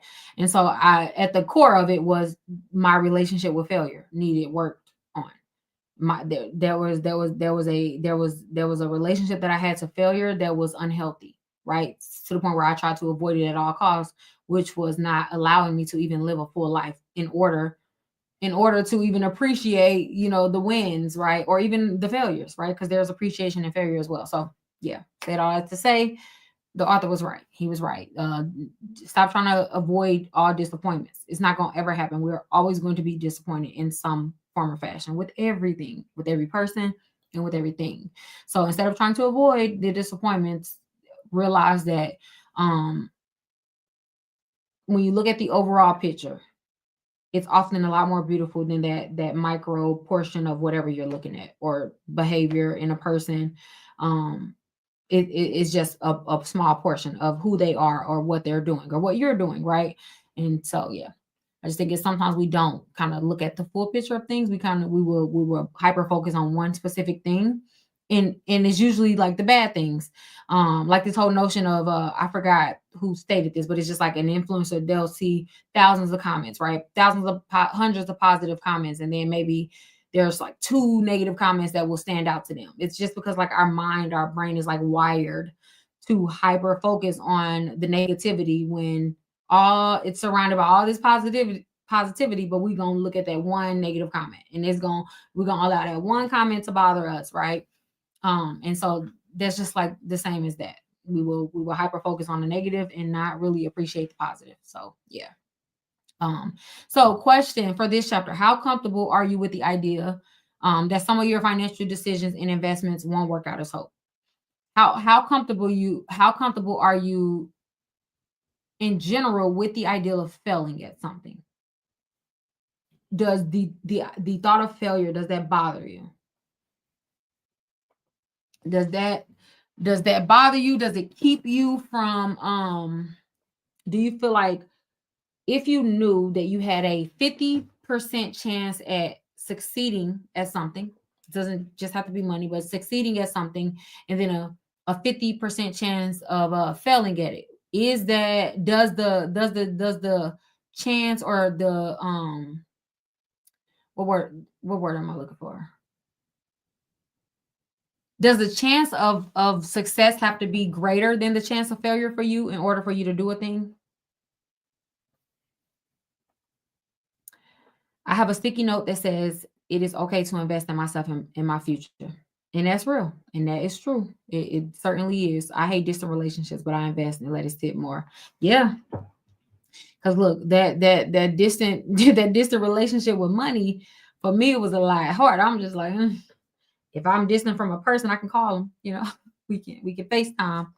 The problem with the money was just like, nah, because it low key really does not feel like your money anymore. Well, maybe that's just me. It just doesn't feel like it's your money anymore. Like I don't be feeling like it's my money when it's in the market. I'm okay with that now, but it's just like at first I'm just like, I know it's still technically mine, but like, how easy is it for me to like get to it? The thought of the thought of failure doesn't bother me as much as not making an effort in attempt. Oh, that's such a healthy mindset. That's good because at first it was just like the chance of success had to be greater than the chance of failure for me to put my all into it. Not anymore, because I'm now I've trained myself to not see failure as actual failure. It's like a lesson for me. So it's just like it doesn't stop me from pursuing anything anymore. I'm okay with it now because I will win if I stand strong. If I listen to God and follow his plan. That's very true. That's very true. And also if you just start to look at failure, it's like, because now I genuinely, with everything in me, feel now that I've lived for a little bit now, I'm just like, okay, there is actually like failure isn't even a choice. Like failure is not a thing. It's not a real thing in my mind anymore. It's just like I'm either going to win or I'm going to learn.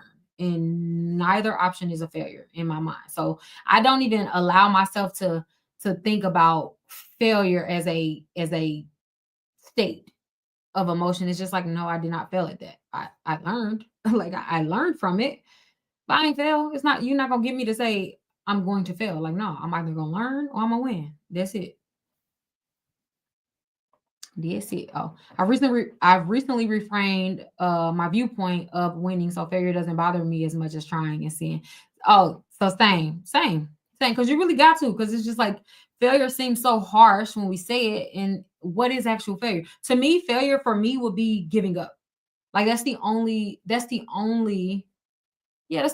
failure that I could actually see. Like that is a failure for me. If I stop pursuing something because I didn't get the results that I wanted and I just completely give it up, then that's failure to me. But if I'm going to continue, then what is failure? Like failure has no place here at all. At all. I win small or big, but I always win. Period. Period. Period. Okay, so easy tip to try, easy take home is instead of abandoning, why can I not say this word? Abandoning instead of abandoning something new after the first flop or the first pitfall, like making a video. Maybe you're writing a book and it didn't go out as your plan. Maybe you posting new content and it didn't get the response that you wanted. Instead of, or maybe you started writing drafts and it's just not coming along as you have hoped, or the response wasn't what you hoped. Or learning a new hobby wasn't as easy as you thought. Instead of giving up, commit to showing up at least 20 times. Commit to showing up at least 20 times before you even make a decision on if it was a lesson or a win. Before you even evaluate the performance, before you evaluate the feedback, before you evaluate whatever you got out of whatever, whatever you got out of it, before you evaluate the outcome, uh, show up 20 times. If it's a video, post 20 videos, 20 TikToks, 20, insert the app here, 20 YouTube videos.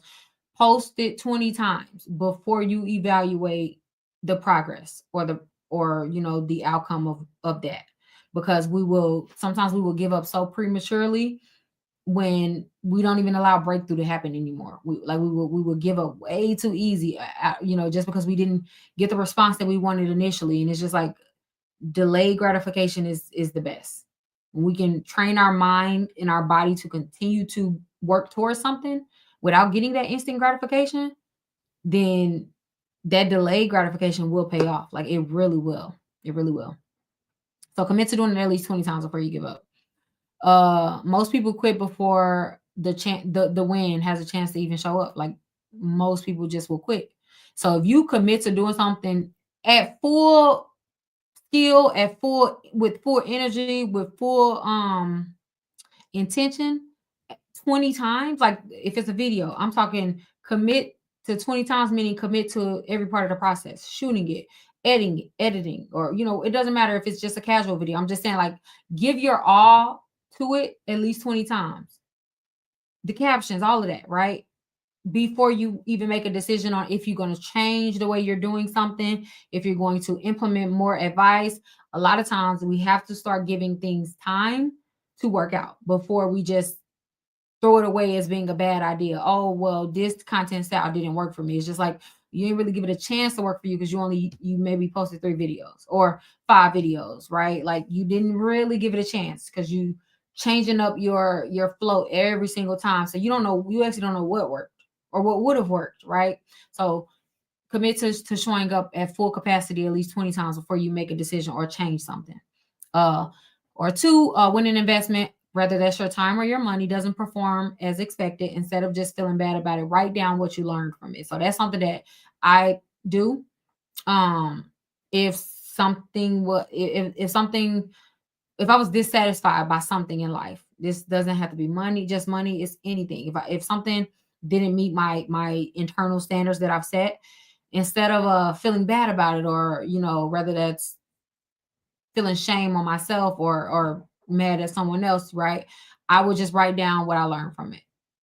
Write down what I learned from it, because it shifts your mindset from seeing losses as failures to seeing them as the natural cost of finding the big winners or finding whatever you're trying to find. And ever since I've been doing that, I promise you, like, it has again really changed my relationship with failure, because I did not even realize that I had this toxic relationship with failure. At first, I didn't realize it. Like, I of course knew that I've always been a sore loser in life. Like, in terms of like competitor, like from basketball, I don't like losing, right? Like, I don't like losing. And so in as I was younger and I played sports, I hated losses. Like, I used to have a whole attitude if we lost the game. Like, yes. So I didn't, it's crazy to say now, but I didn't realize that I had a crazy relationship with failure. And so it carried on into my adulthood to where I just would be really hard on myself about making dumb decisions or making decisions that didn't yield to results. And it's just like, that was not fruitful, because all that did was paralyze me in making decisions and doing it again. So it's just like I would avoid it altogether, which is is opposite of what I need, what I should be doing. And so I just started writing down, okay, well, this did not work out how I assumed it would, but what did I learn from it?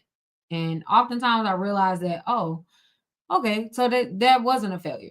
That actually wasn't a failure, because now I know next time to do it this way. And so it just shifted my entire mindset when it came to that. And I still do it to this day. I actually just did it 3 days ago. Okay, so chapter 7. So we just got one more, guys. So chapter 7, it was titled Freedom. So if there's one chapter that completely shifted my perspective on what I'm actually doing with my money, it is this one. Chapter 7, which is freedom. Ooh, baby, I love this chapter so much. But anyways, Housel takes the highest form of wealth. Housel has a take, right? And he states that the highest form of wealth is the freedom to control your time and make your own decisions. That's freedom. The highest form, I mean, that's wealth. The highest form of wealth is the freedom to control your time and to make your own decisions. Oh my goodness. I was like, yes, yes, yes, yes, yes. Anyways, um, so this chapter gave me language for something that I've been wanting to express, which is the highest form of wealth isn't the dollar amount, it's the control of your time. Time is something, time is the only currency, the only thing in life that we cannot get back. We can't buy time back. We can't, there's no recuperation of time. Like once it's gone, it's gone. We can't borrow anyone else's time. It's not how it works. Not how that's not how life works. So I have realized that, man, true wealth for me is the freedom to do what I want with my time. The freedom to control my time and not have all of my time be controlled by my responsibilities or tasks or whatever the case. Like there is a control that I have towards my day, of freedom that I have towards my day that liberates me further than wealth ever, than money or tangible items ever could. And that's what I realized. But that's what this chapter was about. Just what is freedom? What is freedom to you? Right? Like, is it money? No, it is being able to control your time, because there are so many people that are wealthy, that are rich, but they don't have control of their time. Think of artists, right? Like I think of artists a lot because it's just like they have a lot of money. Most of the time, they all have a lot of money, but man, they're not in control of their time or day at all. Everything is, you got to be here, here, here, here, here. That sounds like hell. Like that is torture to me for my entire day to be spoken of. Oh my goodness. Like nothing gives me more anxiety than the idea that I'm a robot to someone else, right? So it's not, well, I used to think that time, time is money, right? Or wealth is freedom, but it's not. No, no, no. Having the ability to control my time is what wealth is to me. So anyways, this chapter hit me in my values. So and it gave me language for something that I've been wanting to express, which is the highest form of wealth isn't a dollar amount. It is the control of your own time. That was a whole sermon. Real talk. It really had me thinking, what is the point of wealth if you're still at the mercy of someone else's schedule or demands? What is the point? Like, I don't want to just make money just to have things. Like, you know what I'm saying? Like, that is not, that couldn't be the payoff for hard work. Like, no, no, I was just like, no, no. I remember when I first started making money, it was because I was putting in a lot of time, a lot of time.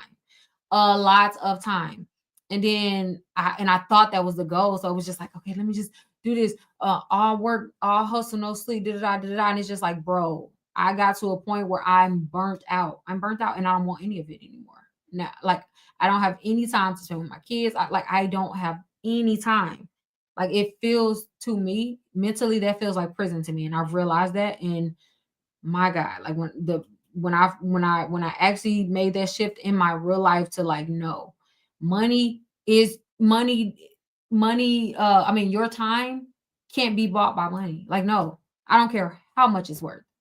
It has to make sense, and not just financially, but like it has to make sense in order for me to take a deal. Now, I do not care. Because I know what it's like for all of my time to be at the mercy of somebody else. No, I have the money to I guess pay for it, right? Like I can look at my bank account. That should make me happy and it should be worth it. It's not, it wasn't worth it for me. It was not worth it for me. In fact, it made me hate it. Like I used to resent the success. Truly, I used to resent the success because it really was hard for me to reason with myself that like you are the most unhappy that you've ever been, but you're the wealthiest you've ever been. So what's going on? You know what I'm saying? Like, and then it's just like you don't want to complain to anyone about that because ain't no who's gonna, like, people are real life struggling. What are you complaining about, having money? You get what I'm saying? So it's just like it's such a lonely, internally lonely place. And like I wouldn't wish it on my worst enemy. Like I don't care. I don't care what nobody say. Money, and of course, I remember I used to hear people say that, and I was like, girl, shut up. Money doesn't buy happiness, right? Like I used to be like, girl, that's easy for you to say because I know money could do a lot for me right now. For me, I'm cool on it. I'm just gonna say for me, I know money doesn't buy happiness, nor does status or like none of that bought my happiness. What bought my happiness was the ability to control my day, having free, like being able to exercise my own free will. Because why? Yeah, I have free will, but why is it at the mercy of somebody else? Like, no. Anyways, let me get back on subject. Another thing that stuck out with me was how intangible true wealth is. It's not about the dollars in your bank account, but about having options, having options in anatomy. Like I control my own self. Um, I've even started asking myself with financial decisions, will this give me more or less freedom? Period. Because that's really what it boils down to me now. I don't care how much money is on the dotted line. I truly have to go through a process now of okay, yes, this is going to give me more money. Whoop de doo. Am I giving up my freedom in exchange for this money? Will this give me more money or more freedom? If it takes away my freedom at this point, I don't like you can have it. You like quite literally, you can have it. I'm fine. I'm cool. I'm fine. My freedom or even my freedom of speech at this point, because another thing that I realized with being online, a lot of companies will throw these clauses in these contracts that you look up and you can't say nothing. I'm like, oh yeah, that don't work for me. That does not work for me. And I've gotten caught up multiple times not realizing this, like a clause was in there. Oh, you can't say this, and you can't. Oh yeah, I'm real cool on that. Like I don't like it. Again, taking away my freedom. It's not worth it. Anyways, instead of just will this make me more money, I have to ask myself, will this give me more or less freedom? Which is such a simple but powerful shift, especially for me. So my highlights from chapter 7, freedom, is the highest form of wealth is waking up every morning and thinking I can do whatever I want today. Like when I think of that is the one thing that I think about, and I'm like, oh my goodness, like that is blissful for me. Like that, like that's wealth for me. That truly is wealth. Like it's not about is it that to me that is success for me. That is success. Not I have 10 things to do today. I have all these important places to go. No, like for me, is being able to get up every morning and say, I can do what I want today. Right? Like obviously don't take advantage of that and don't waste all your time, of course, right? That's a whole different conversation. But the mere fact is I can do what I want today.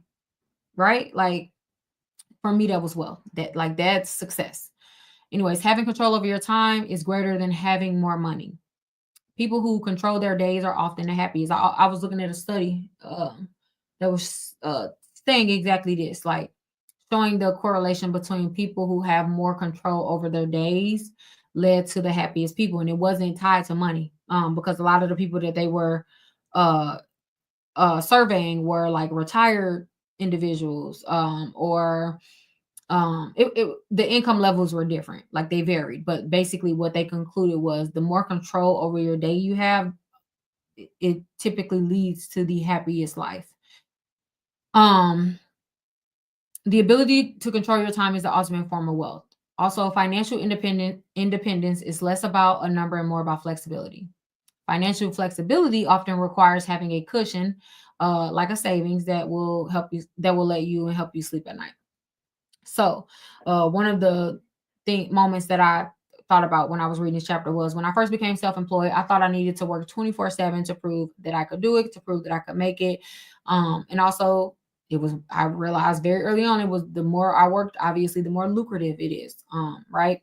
And so that led to me being burnt out, overworked, resentful towards my career, um, and all of that. Like all of that. So the real shift happened when I realized that I didn't leave my 9 to 5 just to create another one. Like, and that also doesn't mean that I don't work 9 to 5, because there I have a lot of days where I sometimes even work more than that, but it's because I want to. It's a difference between I have to versus I want to.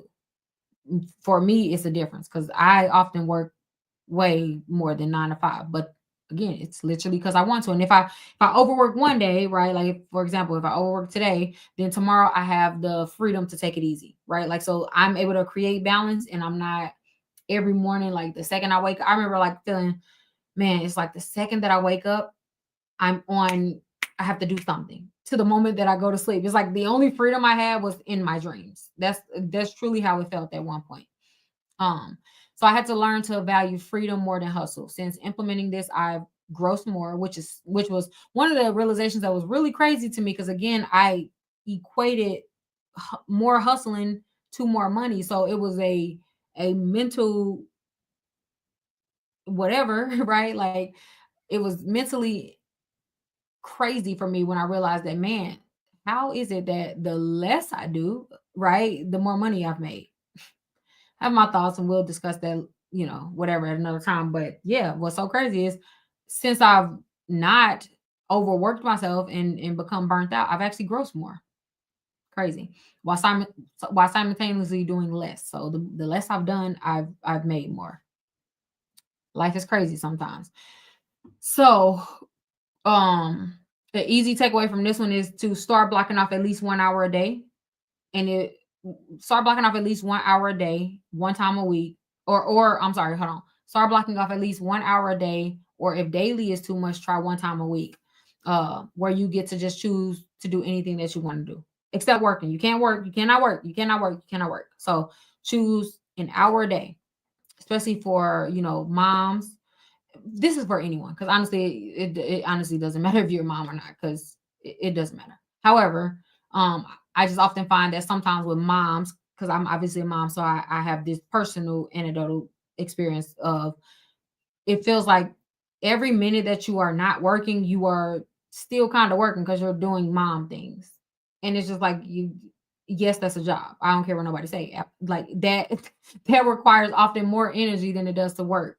And so try to get at least an hour a day. And if you don't have an hour a day, try at least an hour a week to do something that is not for anyone else, including your kids, and nor working. Like do something that you want to do. I don't care what it is. It could be just sitting in silence. Like it can be you can do whatever you want to do, but just don't do it for anyone except you. Just start by doing at least an hour a day if you can. And then the last chapter, man in the car paradox.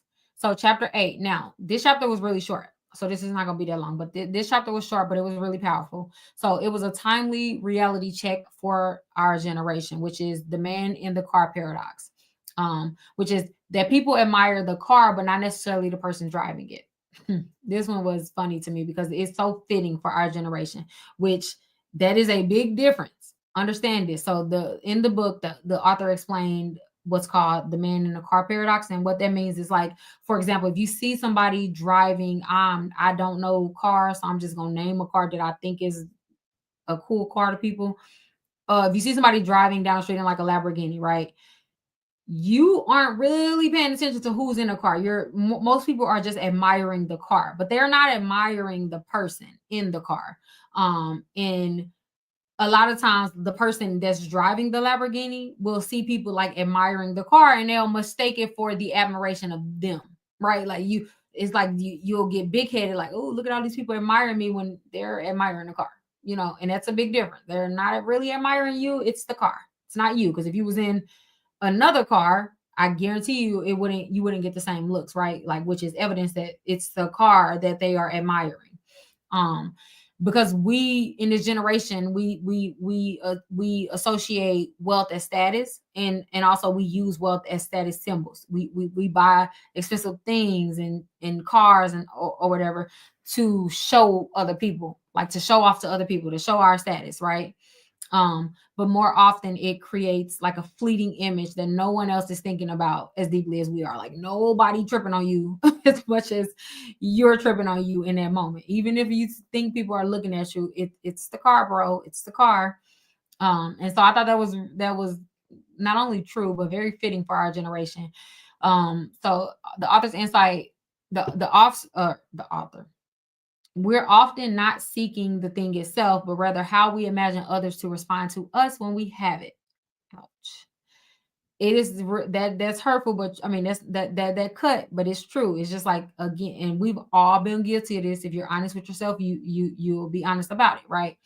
There is something that at some point in our life that we have either bought, we have worn, we have drove, and whatever the case, we've gotten something and wore it or showed it because we wanted the admiration of others. We wanted their approval in it, right? So if I buy a Lamborghini, I'm a park at a certain spot so somebody can see that I'm getting out a Lamborghini. You know what I'm saying? Like, we see it all the time. And it was really cool to really think about it, because yeah, we would often associate the admiration to the driver, to the man in the car, when it's really just the car, right? Um and we're not often like, nobody buys a Lamborghini. Well, I'm not gonna say nobody buys a Lamborghini because they don't like Lamborghinis, but a big reason why somebody buys a Lamborghini is because they want other people to notice it or admire it, right? Obviously, not all, right? Don't take that too much for what it's not. Don't hear what I'm not saying, because that fill in the blank where the Lamborghini is, that could be anything, literally. Um, Oftentimes, like, we will buy something or do something because of how others perceive us, right? Not necessarily because we want that thing. It's because of how we are manipulating the perception of other people through this thing. Anyway, so this has made me much more conscious and thoughtful about my own spending decisions, especially on visible status items, right? So before I purchase anything that is quote unquote like flashy or expensive, I will ask myself, am I buying this for actual joy or functionality that it brings me? Or am I buying this because of how I imagine others will see me?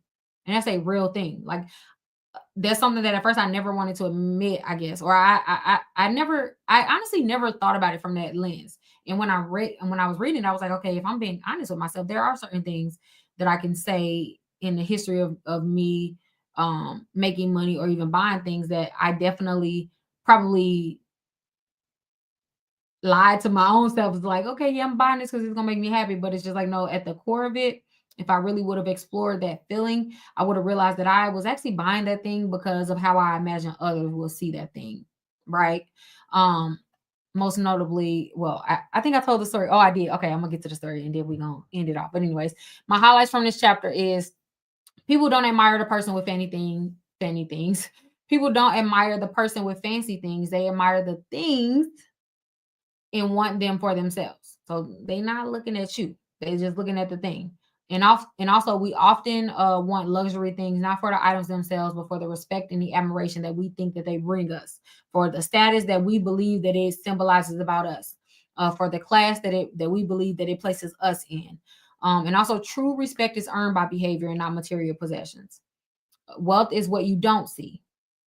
Wealth is what you don't see, not what you show. Now, yo, this is embarrassing, but like I just have to keep it real. So anyway, I at first I wasn't even going to include this, but I'm like, you know what? Hey, we got to keep it real. So, anyways, when I first stepped into the industry, and you guys know that I'm in the financial industry, right? So when I first stepped into the industry, imposter syndrome hit me really hard, and I was often the only woman, and especially like the only Black woman, and a lot of times the youngest in boardrooms or in these meetings that were typically full of older white men or other races and things of that nature, right?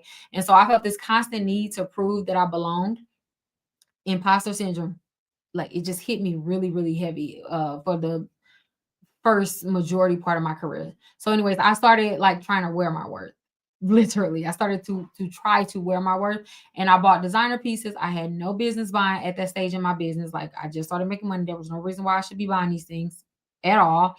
But most notably, I want to talk about two things, which is a Cartier love ring, and then also a Van Cleef bracelet. Now, mind you, this was years ago. So like now I actually have a fake one, three fake ones from Amazon. But I'm talking about like this is before they was like popular. Like they weren't on Amazon or anything, right? And so I bought the real. Stupidly, I bought the real one. But anyways, I bought a Cartier love ring and a Van Cleef bracelet. And so I convinced myself that they somehow do the talking for me. Like, I really convinced myself that if I buy these and I wear these to these meetings, that I would get this invisible respect, I guess, that I was going for, or I don't even know. I honestly can't even explain what I was going for, but it was imposter syndrome, and I really truly thought that I needed to physically show that I belong. So stupid looking back on, but whatever. Anyways, if I looked the part, people would see me as successful, credible, and legit. Spoiler alert, there were two things that happened. So the first thing is nobody even noticed. Nobody even noticed that I had these items on. Nobody, not one person. Nor did they care. And then the second thing is I freaking lost the Van Cleef, but I lost the Van Cleef bracelet in a hotel room on a business trip to New York. I called the hotel in a panic. Like I'm talking, I remember when I was on the plane, I was on my connecting flight when I realized that I did not have it. So I'm calling the hotel, panicking, like, please tell me you found this. Da da da da. No, of course they did not find it. Still to this day, like I've never seen it, and I only at that point had it for less than a month. I spent thousands of dollars. Thousands of dollars. I didn't have it. I certainly shouldn't have. I didn't have it to spend at that moment at all. Anyways, thousands of dollars that I did not have, but I spent it anyways for just to prove a point that was never proved. It was just gone. It was just gone. And because I was running around trying to keep up with the Joneses, as my granny used to say, I done lost it. I literally flushed thousands of dollars down the drain. Anyways, that loss was painful, but became such a powerful lesson, which is what actually got me respecting those rooms was not on me. It was nothing that I could wear that would garner me any more respect than what was in me, right? And it was my work ethic, and eventually my business results that got me the respect. It was not jewelry. It wasn't a fancy car or anything like that. Like none of that matters. None of it. Um. So now that I look back and laugh at my younger stupid self, trying so hard to fit in, trying so hard to prove my worth, or allowing imposter syndrome to like dictate decisions, which is crazy. I look back and laugh because I mean, it's ridiculous to me. I tried to buy my way into belonging when I already had everything that I needed to succeed, which was in me. Like truly, it was in me. It was nothing that I could have worn to change that. Morgan Housel said it best in this chapter, which is respect doesn't come from what you wear, it comes from who you are. And I haven't bought a luxury piece since. Like I'm not a luxury girl. I don't care for it. I didn't even buy, like I have two, I think, luxury purses. I don't know. Like I don't have to have the luxury items. I like what I like. Don't get me wrong. Like there are some things that I do find that it's worth the money, but those are for different reasons. Certainly not to wear just to show off, right? But yeah, I mean, definitely very early on in my career, I would spend a lot of money and lose a lot of money by trying to buy away the imposter syndrome. Like, no, it's not going away. Like, I mean, let me rephrase that. It's not going away as a result of buying something. That is not what changes it. And I was really convinced that it would. But anyways, have you ever bought something to gain validation or attention? Be honest. Be honest. Don't let me be the only one being honest in here.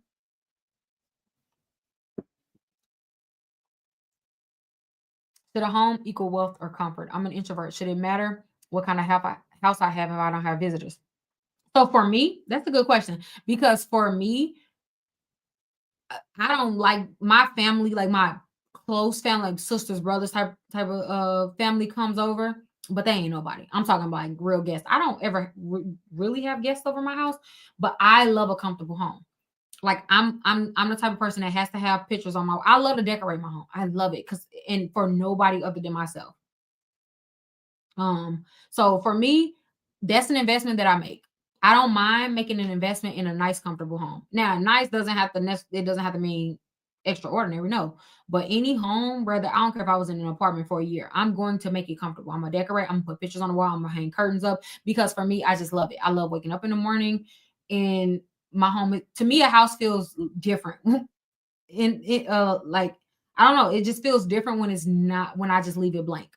It's like I never feel home. So I have to make my home feel home because I'm a homebody. I love being at home. I love being at home. So I would say, whatever, like, do you love being at home? Do you feel it makes a difference whether you nicely decorate your place or not? Some people know, like my cousin, her house is clean, but she don't gotta have the pictures and the curtains and all of that. I just love it. I love it, and it makes a difference for me. So I invest in my home, and I don't ever have guests pretty much outside of my family. Let me see. I learned I can't give grace to someone else without first giving. Ooh, talk about it. Oh, baby. Yes, that's something that the Lord has certainly worked on me with. Yeah, giving because we'd be quick to give grace to other people, but that also forgiveness. We quick to forgive other people, but have you forgiven yourself? Mm, yeah, that's deep. This chapter hit me like the chapter on yes. It hit me too. Because it really made me evaluate, like, oh my goodness, like there's a lot of things that I hadn't bought that was stupid, but I didn't even buy it for myself. I bought it for external validation. And it's like it's icky to say, right? Like it's never fun when we have to come to the conclusion that wow, you bought that because you were chasing validation. It's really, I don't know, for me, it was really hard to admit because I'm like, oh, ew, I don't even like, you know what I'm saying? Like, it's just like I never known myself to do that. But when I really get to the core of it, that's what she was doing it for. That's what she was doing it for. Because you hadn't even known what a Van Cleef was before. I remember hearing one of the people at the meeting, he had bought it for his wife. Never even I never my little ghetto butt coming from St. Louis ain't never heard of no Van Cleef. Why are you in them people's stores spending thousands of dollars that you don't have? Ugh, I'm actually disgusted by that, but I did it. I did it, friend. I did it. I'm not even gonna hold you. Yes, I have a lot of luxury items that I don't wear. Same. So during that time, it was when I was buying. I had never been into a Louis V store up until that point. I think I had I just was buying so much stuff that I could care less about. The most expensive heels that I've ever purchased, I won one time because they so uncomfortable. I said, "Oh, I don't know how. I don't know how they do it." It was the most uncomfortable shoe that I've ever worn in my life, and I haven't bought another pair since. So yeah, girl. Yeah, I'm glad y'all being honest. That's what's up. Because yeah, we do it sometimes. So, anyways, though, the take home tip from this chapter. Well, one more question before we end. What does quiet wealth look like to you? Have you ever, or let me also rephrase that as well. Have you ever seen an item or something on someone and it's a if you know type of item where it's like, oh, they got some money. What's one of those quiet unspoken like luxuries of life to you? I would say for me, this doesn't have to be an item, by the way. Um, or something that like you don't care if anyone knows, but like you gonna invest in it because it's worth it for you. For me, I'll say housekeeper. Oh my goodness, oh my goodness, that's something that not a soul in this world will ever know or have. I don't care, but that's one of those things that's worth it for me. Like it is worth it to invest. And also, I would say, an item that I've seen on other people, maybe, and it's like if you know, you know. Trying to think, it's like I can't think right now. Let me see. Because it's been multiple times where it's like I'll notice something and I'm like, oh, yeah, they got some money. They got some money. I'm trying to think what are those items. A housekeeping personal chef. I have not hired a personal chef yet, but I promise you I keep thinking about it. But I haven't hired one yet, but I will. I'm not gonna hold you. I can't. What I do enjoy cooking sometimes, but sometimes it gets overwhelming. But yeah, that's definitely a luxury for sure. It's been multiple times where I didn't kind of seen something. I can't even think of it off the top of my head, but I know for a fact like it's been moments where I'm like, oh yeah, they got something put up nice because they got that, right? But yeah, housekeeping, worth it for me. Worth it for me. All right. So next book club meeting is what the 20 let me go up. Okay, so next meeting is chapters 9 through 12, and our next meeting is on May 5th. We'll do chapters 9 through 12. And tomorrow, or no, not tomorrow. Yeah. No, Wednesday. I'm sorry. Wednesday is webinar Wednesday. But tomorrow I'm gonna do a credit Q&A. So make sure if you have any outstanding credit questions or anything like that, I will be doing a credit Q&A. And then Wednesday, I'm going to announce the new webinar series that we have coming up. And then what else? Let me see. Oh, by the way, guys, let me go to it. I don't want it to show. Hold on. In case I have to log in. Make sure you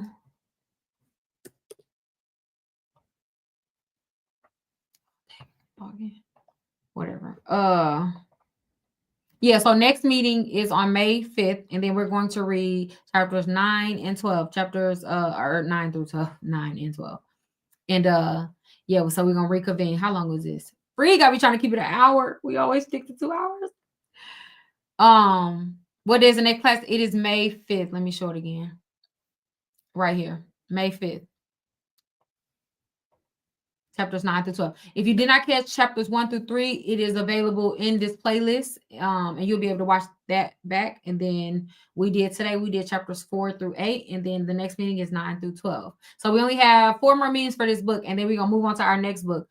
If you guys have ideas for our next book, make sure you put it into the book club within the group. That's what I was actually gonna show you guys, but I was too lazy to log in. Let me just do it real quick. All right, here we go.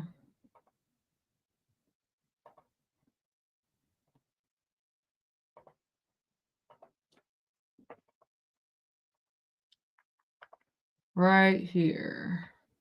So if you go to the book club, this is our Credit Academy community. The link is in the bio if you want to join.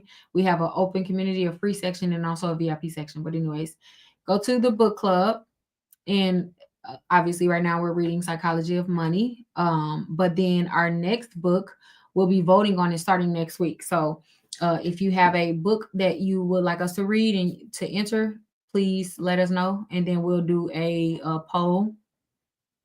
Like we did a poll for this book. Well, obviously this book won. But anyways, we did a poll last month. I can't, here go the poll. So the options were Psychology of Money, Your Money or Your Life, Rich Dad, Poor Dad, Atomic Habits, or I Will Teach You to Be Rich.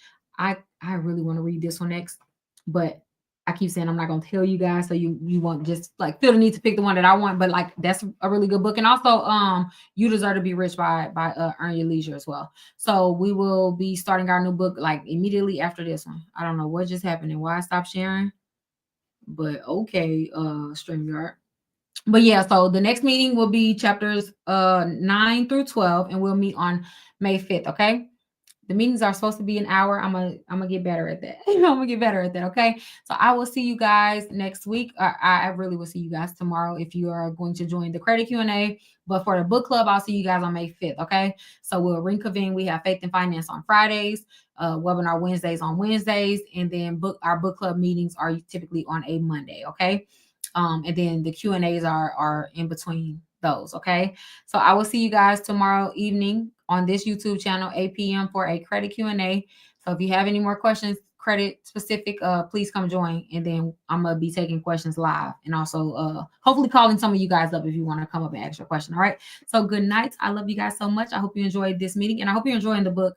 Make sure you read chapters 9 through 12 and you guys have an amazing night. All right. Good night. Good night. It'll be saved. Okay. So you can rewatch.